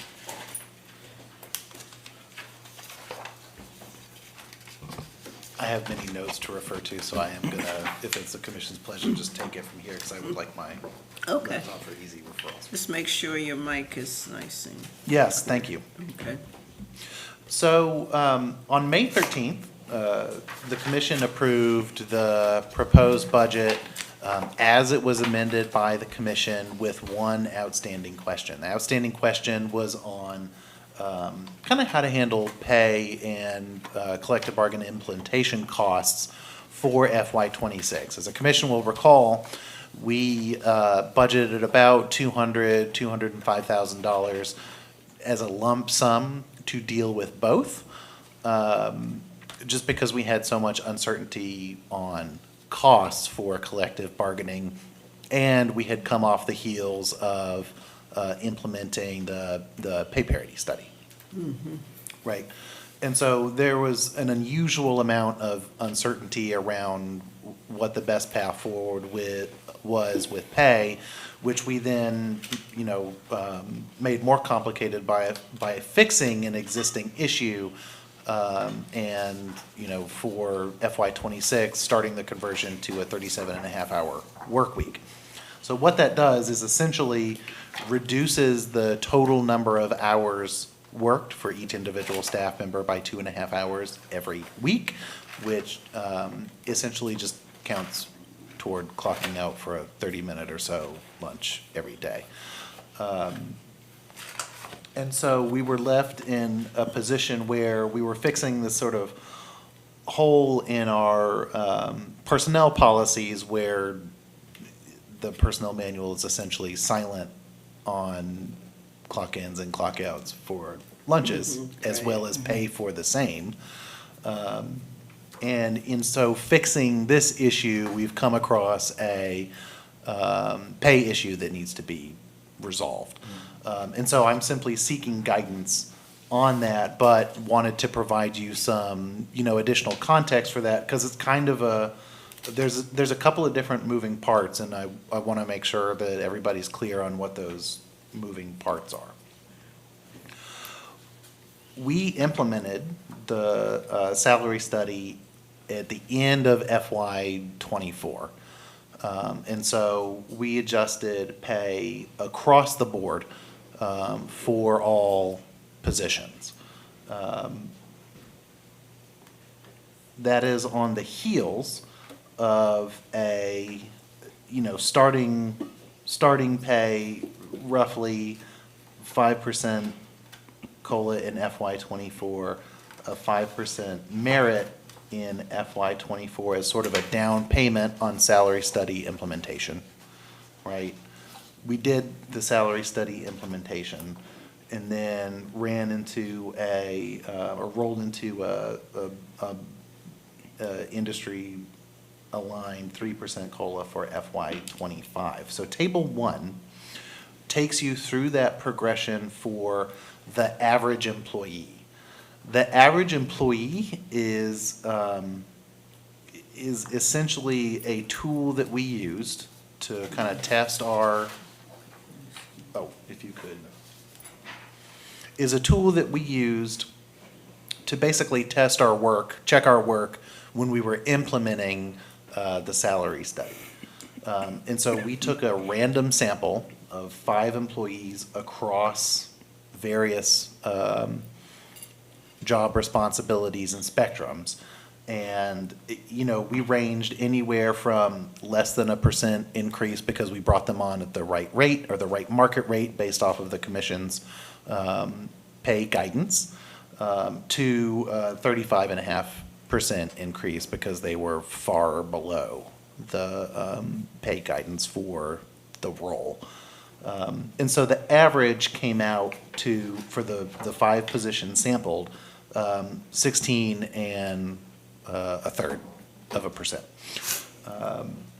was the average increase. And so what table 1 takes you through is the average employee from the base rate starting in calendar '22, fiscal '23, all the way to where we sit as of the close of FY '25. All right. Progressing on, I'll take you into table 2.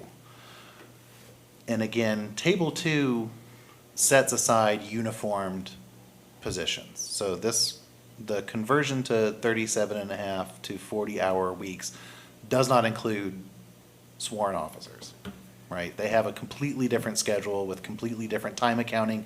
It does not make sense for them to be on that same schedule that the general workforce is on. We took the same approach with pay parity. This is basically just a furtherance of that approach. And so if the numbers look short to you, it's because it's discounting sworn positions, right? So we have 26 non-sworn hourly employees and 11 non-sworn salaried employees for a total of 37.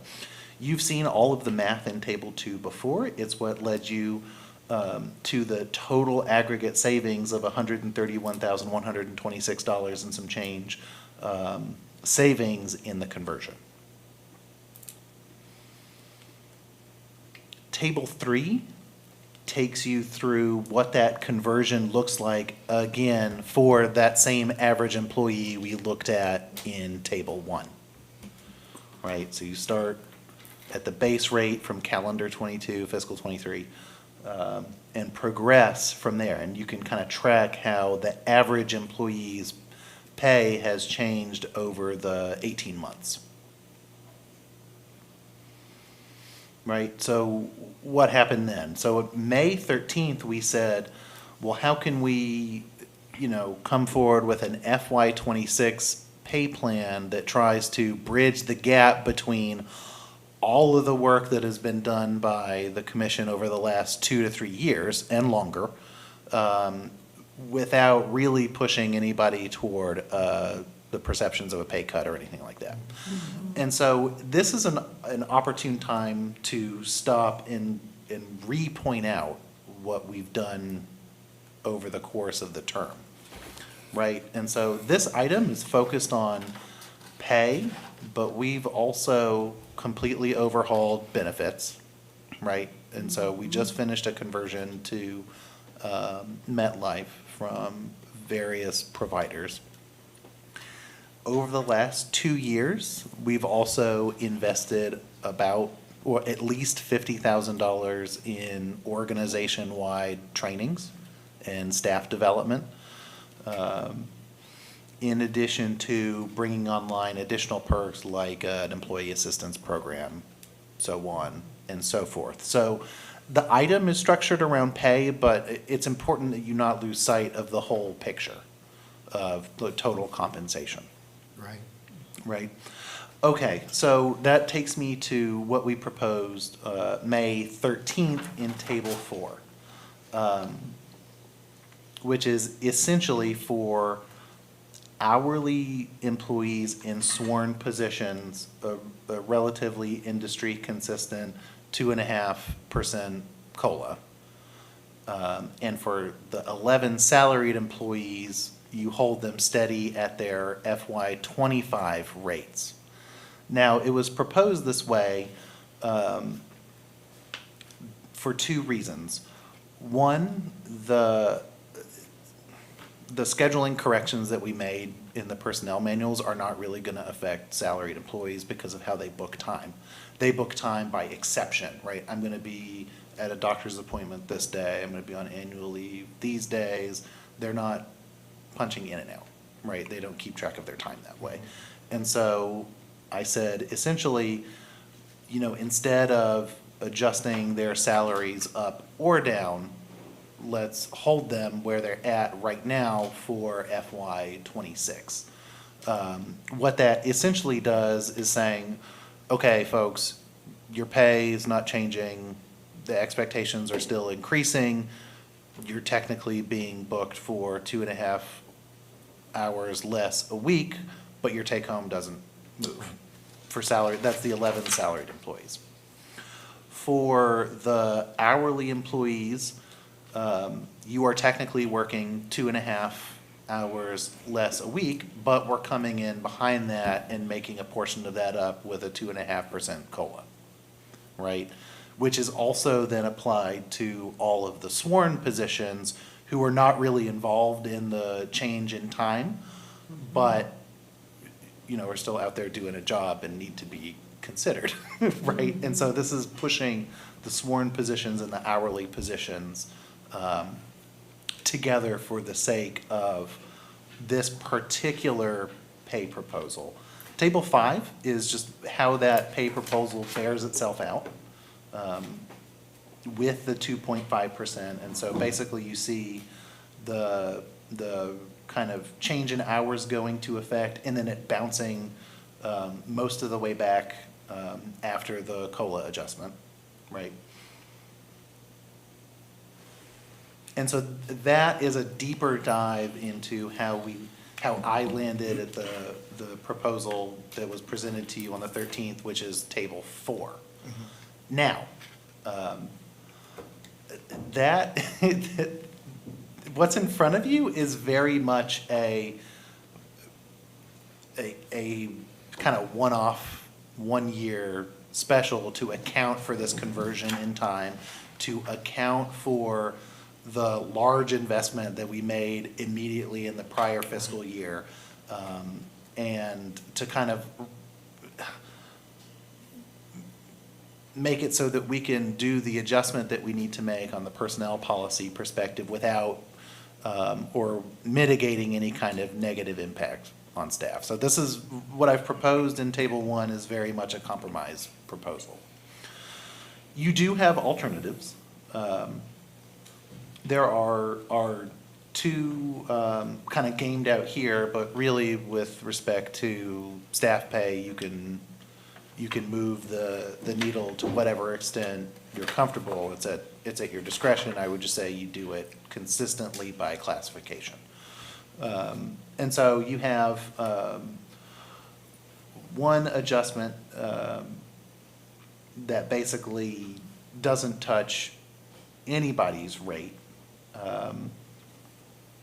And so what you have in alternative 1 is approving, what you have in alternative 1 is approving what was proposed just now, which is a fiscal impact on the opposite side of the ledger of $37,724. Or you could move forward with the FY26 budget with no adjustments. The only real change there is that you would remove the COLA, and then there would be a commensurate reduction in salaried rates to account for the fewer worked hours a week, and that is the total 131 back on the black side of the ledger. Questions, comments, concerns? Any questions or concerns from the commission? You can go ahead and start.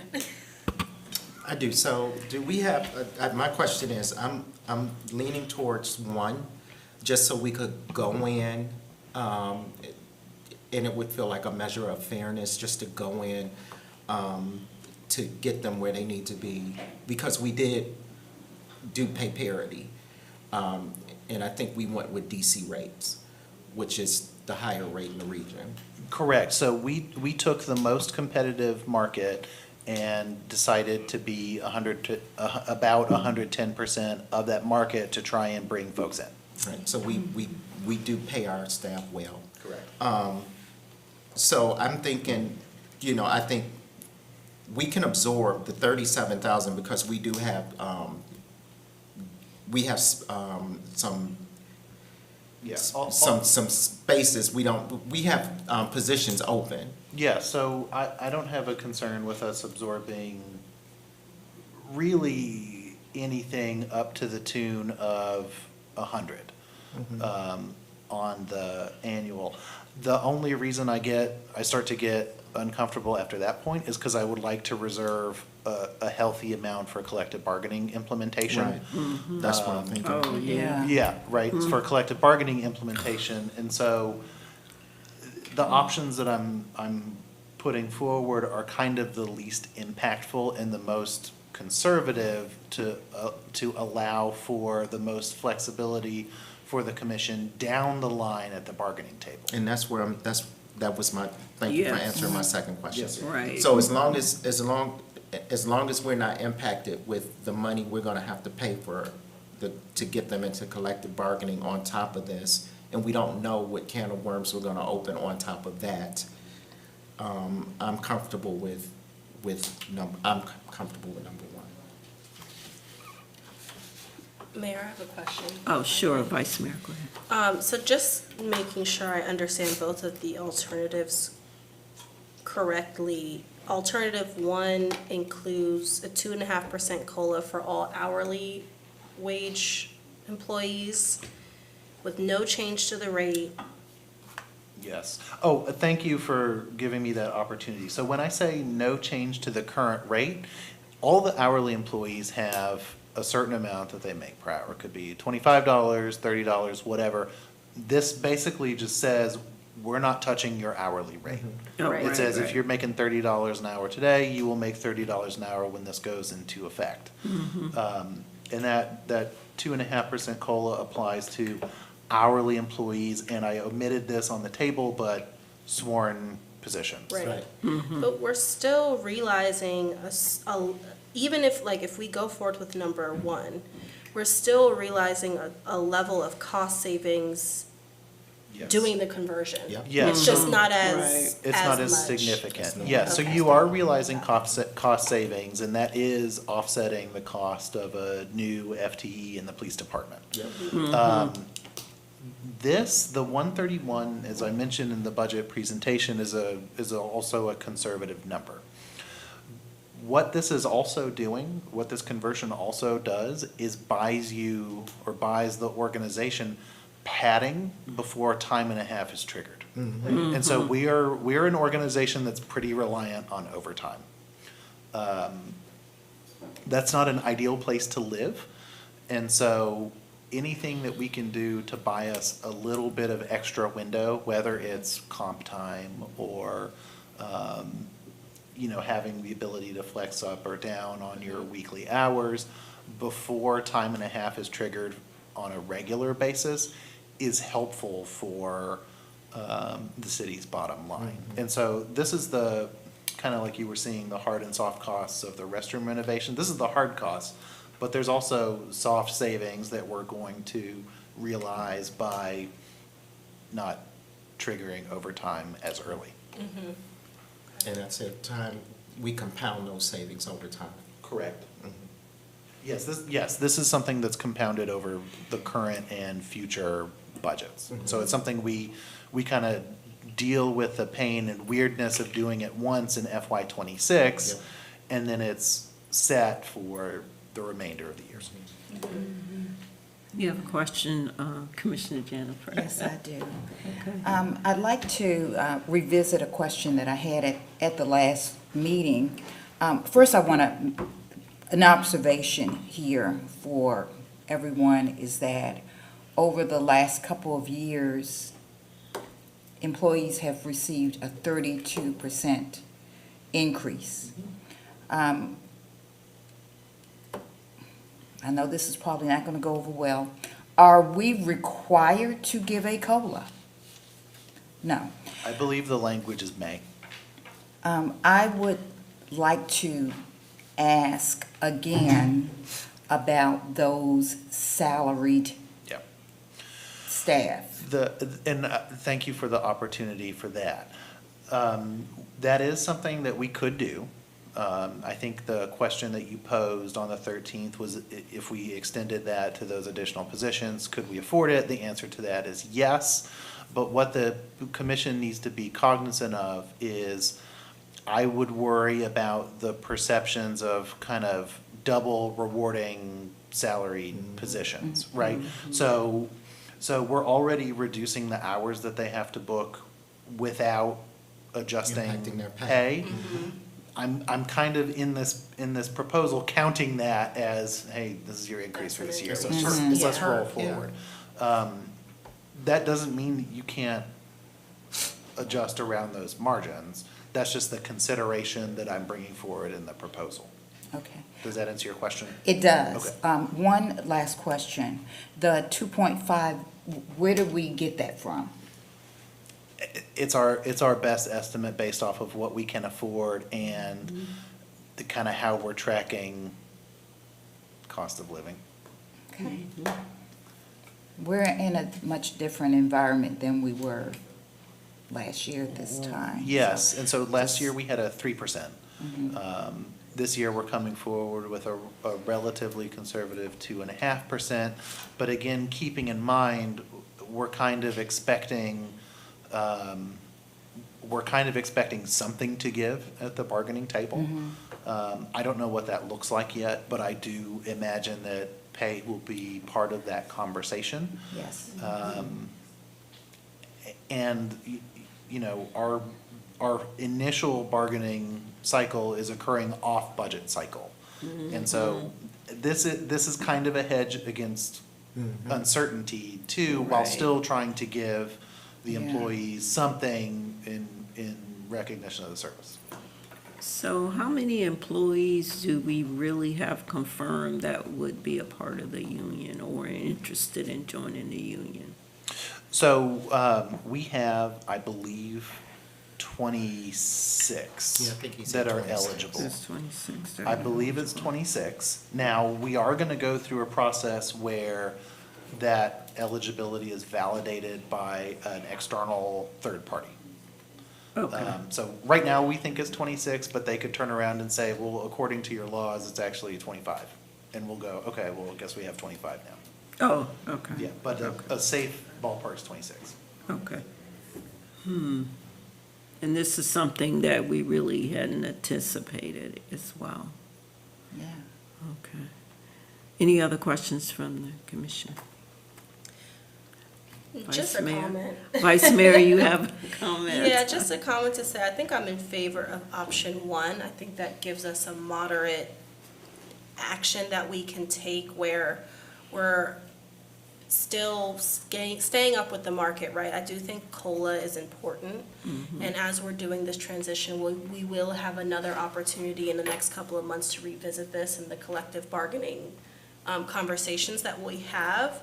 But given our salaried staff would be effectively working less hours at the same pay, in a way that is an increase, right? And then we would also include a 2.5% COLA while also reducing the total hours worked. I think that gives us sort of a happy medium as we're kind of in this in-between with collective bargaining. And we'll be saving money with overtime, which Yeah. is we need to do, because we spend an inordinate amount of money on overtime. There's a good amount spent, And we really need to start looking at that. We need to get our directors to really start paying attention to that. Yeah. Yeah, and because option two, I don't want to have to reduce anyone's salaries. We already Right. know No. our salaried staff are here Right. well beyond their 40 hours, Right. so we Right, don't need to. right. Right. Any other questions from the commission before I ask for a motion?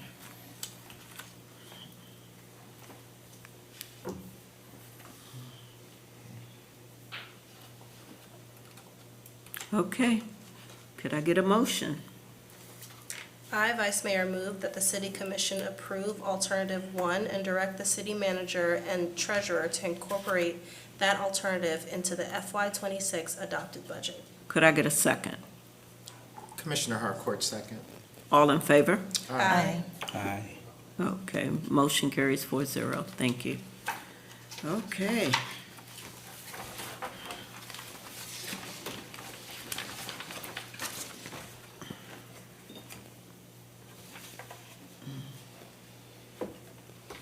Item 8, the America in Bloom visit and work plan. So Shanae Farmer and Tony Johnson.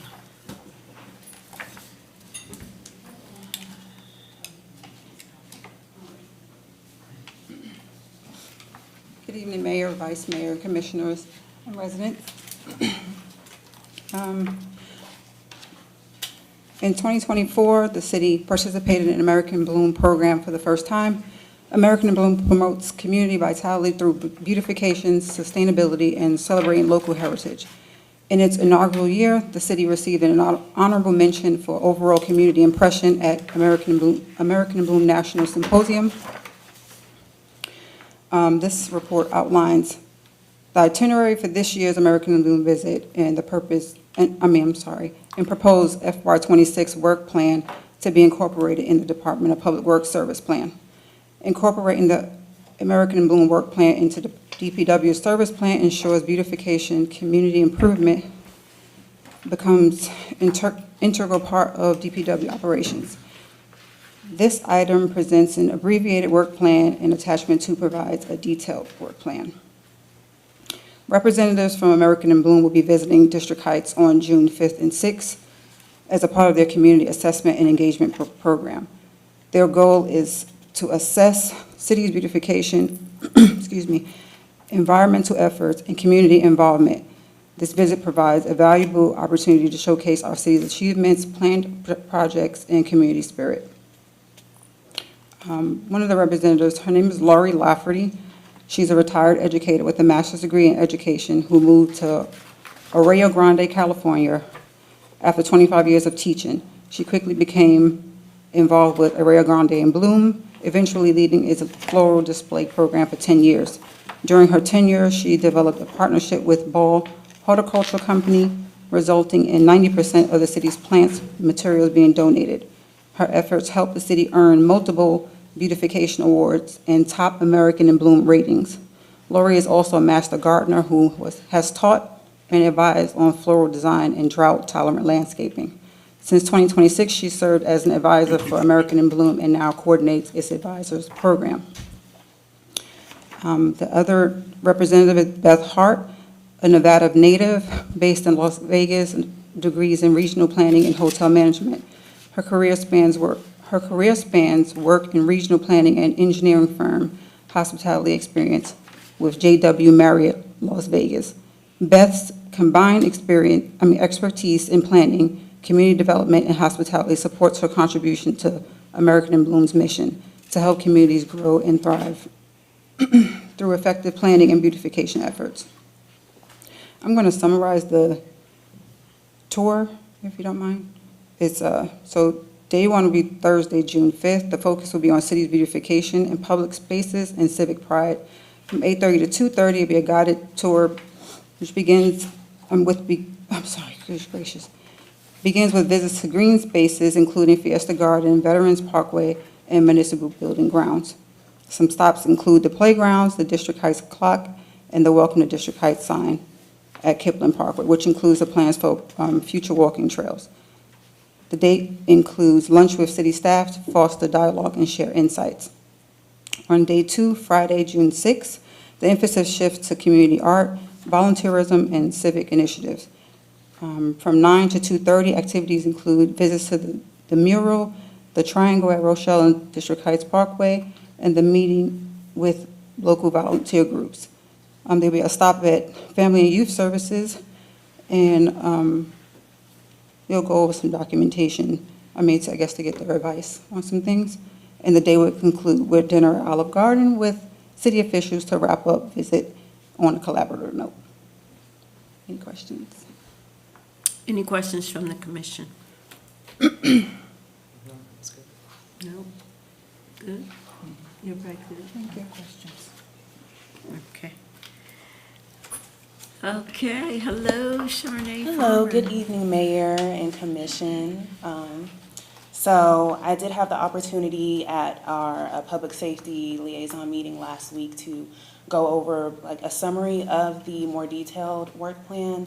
So the more detailed version of the work plan is provided outside of the packet for you. And the detailed work plan closely aligns with the actual assessment that American in Bloom provided to us last year, along with target dates that we would think that we would like to complete some of these action items, as well as it includes quotes for some beautification projects that the city have been recommended to complete. So it includes more low-cost beautification projects that we can, pursue, So low-budget projects include landscaping, commercial planters, flowers, banners along the various throughways that we do have in the city. I did recently put in a request to have the ones on Marlboro Pike replaced. We did try to pursue getting them installed on Kipling Parkway, but unfortunately, due to PEPCO criteria, we can't. So we're going to try to pivot and see where else in the city that we can install some of those lower budget projects, such as the planters and the banners. The quotes at the end of the detailed report also include high-ticket items that were recommended. So that would involve some of the outdoor wayfinding signs. I know we currently have some wayfinding signage throughout the city, but the quotes here would involve a more detailed wayfinding sign. along the throughways as well as on the municipal campus, just to direct people to the various facilities that we do have around the city, as well as additional amenities such as public drinking water fountains in the recreational areas.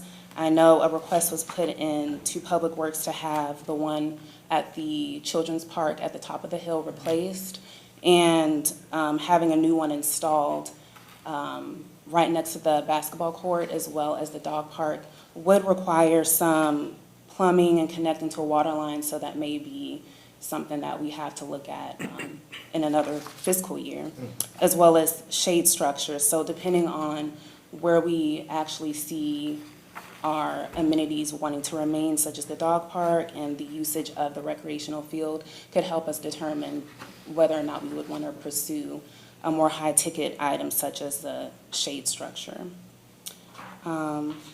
So in summary, the four main areas that the assessment covers include volunteer and community engagement, beautification efforts, as I just stated, environmental initiatives, and connecting the community to programs and resources.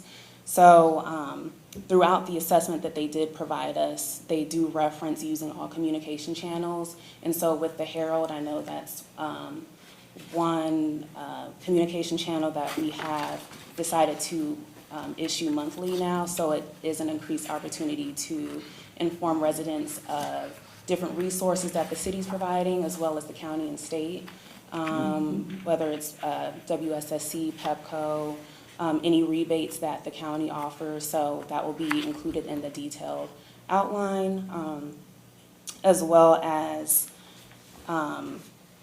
community engagement. I think throughout this year, I know with Fiesta Place Garden as staff support, we've seen an increase, a positive increase with community engagement in the way that we've structured some of the programming. So I would like to offer, I know I'm meeting with the Sustainability Committee Chair this week, and see if we could take some of the lessons that we've learned with Fiesta and increasing community engagement there, and possibly using that in another committee, and it could possibly be used in other volunteer groups and committees as well.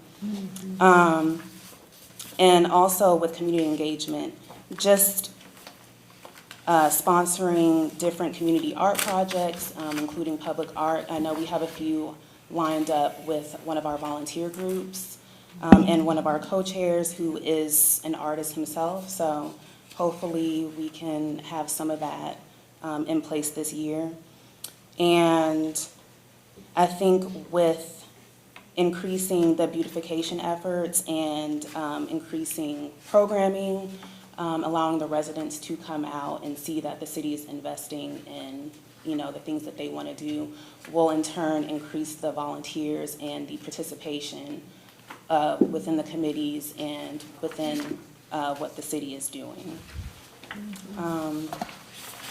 As far as environmental initiatives, I know with programming that Fiesta Place has done since February of this year, we have been able to incorporate education around environmental initiatives to inform all ages. We've had youth, seniors, young working professionals be able to attend our events, because we did offer them monthly on Saturdays. So we did allow certain groups to be able to come out and participate in programming that we do have here. And so we do want to continue to extend that, and we do plan on introducing programming in the fall. And also with the environmental initiatives, it will include enhancing public green spaces, so that will involve creating a sustainable action plan, as well as a master plan for the maintenance and enhancement of public green spaces. So we will keep that in mind moving forward with how we want to see our green spaces look, as well as considering maintenance to those spaces. So that is also included in the detailed report. Just providing training to volunteers and staff that they would need to be able to maintain different areas within the city. Recently, we did reach out to the Neighborhood Design Center to see if we could get them involved with helping us design a planting plan for Veterans Park. I know Veterans Park has been an area where we need some help with getting just a consistent plan, get it in, and that way it's low maintenance and we don't have to continue to pour a lot of time and resources there, and we can expand those efforts to different spaces in the city as well as key entrances into the city. And then we were also recommended to enhance some of our existing ordinances. The main ones that I looked into involve recycling, tree maintenance and protection, as well as historic preservation. So enhancing existing ordinances or creating ordinances that we don't currently have in those areas, and just providing more information to the residents on, with the trees, recycling, so they're aware of what the city is supposed to be doing, as well as how they can do their part as well with being involved in these environmental initiatives. And as far as programming offerings and resources, I know we currently have a lot of food-based programming currently going on. With the senior center, they started in January with their meal distribution program, and I know they're working to get a state-funded program going to keep that up for the residents. And there are various churches involved in the community, as well as Woodland Springs, that do the food giveaways. Most recently, we had a seedling sale at Fiesta Place Community Garden at our last workshop. So just incorporating different ways to reach out to the community in that way. And then alternative transportation options was a category that they saw where we could improve. So I know we have a new city van, so just figuring out how we can incorporate and use that for various residents and just see, what needs that they would have that we could try to offer there, and collaborating with different departments to get that up and running. And that summarizes the detailed work plan. So if you have any questions, I'm available to answer. Any questions from the commission? Just a comment. So Ms. Farmer and I went over this last week during our public safety meeting, and there's lots of information here. They gave us a lot of good recommendations. I think what we'll probably have to do is sort of prioritize what we want to do over the next year. And I think perhaps starting with actually putting together a climate action plan would be a good first step, so we can sort of prioritize what we want to work on. Yeah. But there's a lot of really good stuff here, good recommendations. They gave us more than enough to keep us busy for the next couple of years. Yeah. Yeah. And so, did you have a question? No. So when I'm looking at the motion on approving the work plan,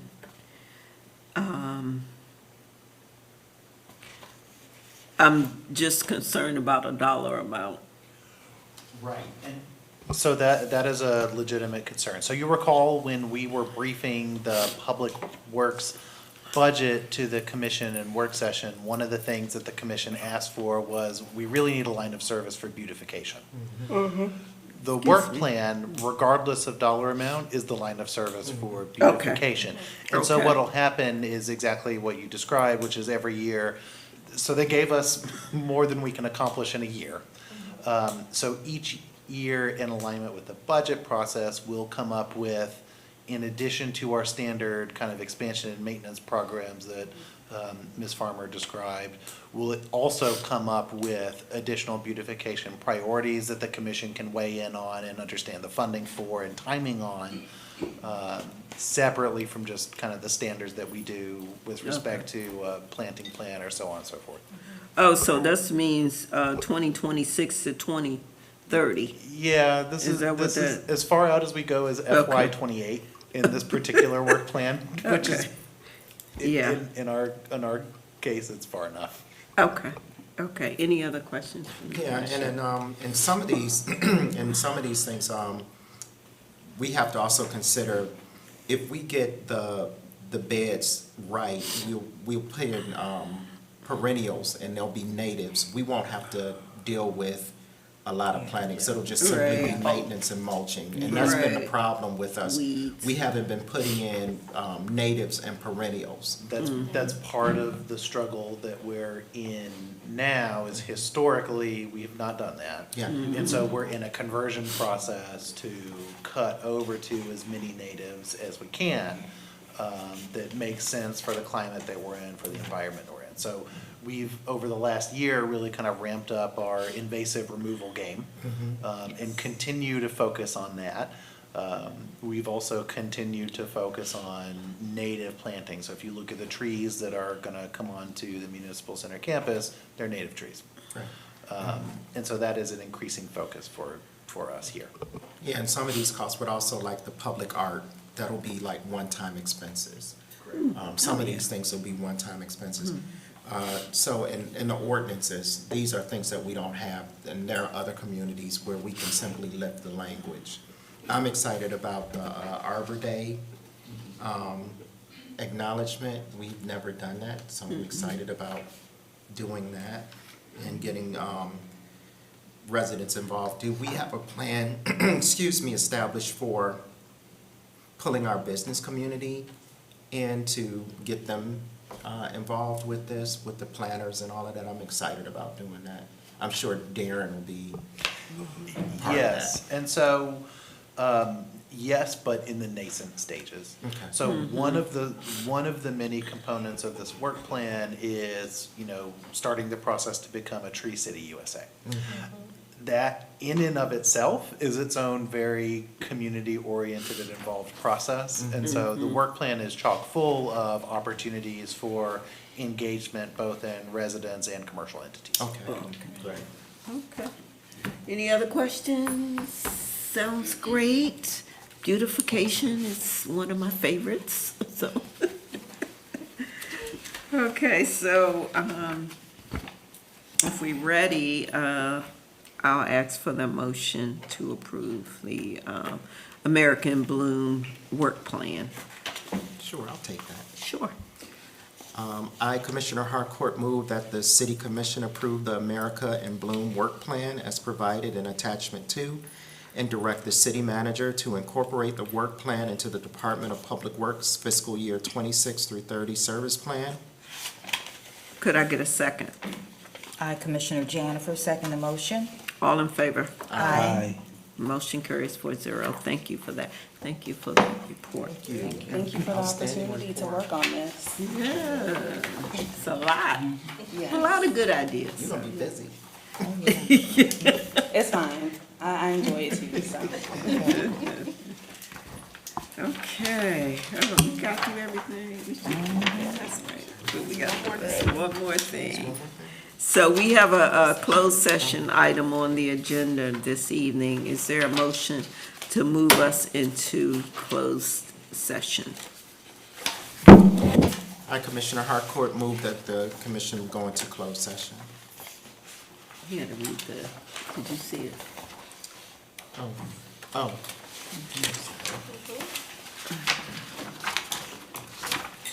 I, Commissioner Harcourt, move that the City Commission enter closed session to discuss a matter involving a confidential administrative matter pursuant to Maryland General Provisions Code, Section 3-304, parentheses 4, close paren. Could I get a second? Commissioner Tillman, second. All in favor? Aye.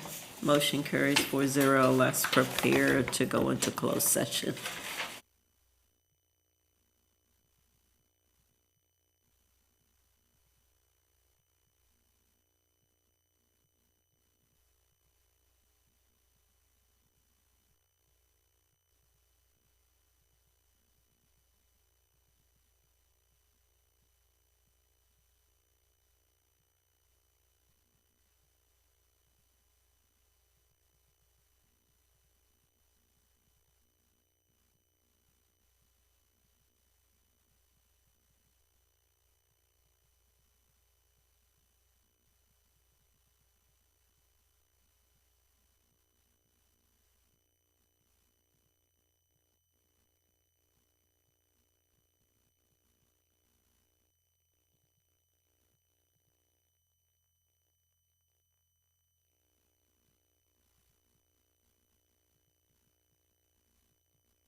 just say about the veterans event yesterday? You want to say something? Memorial Day.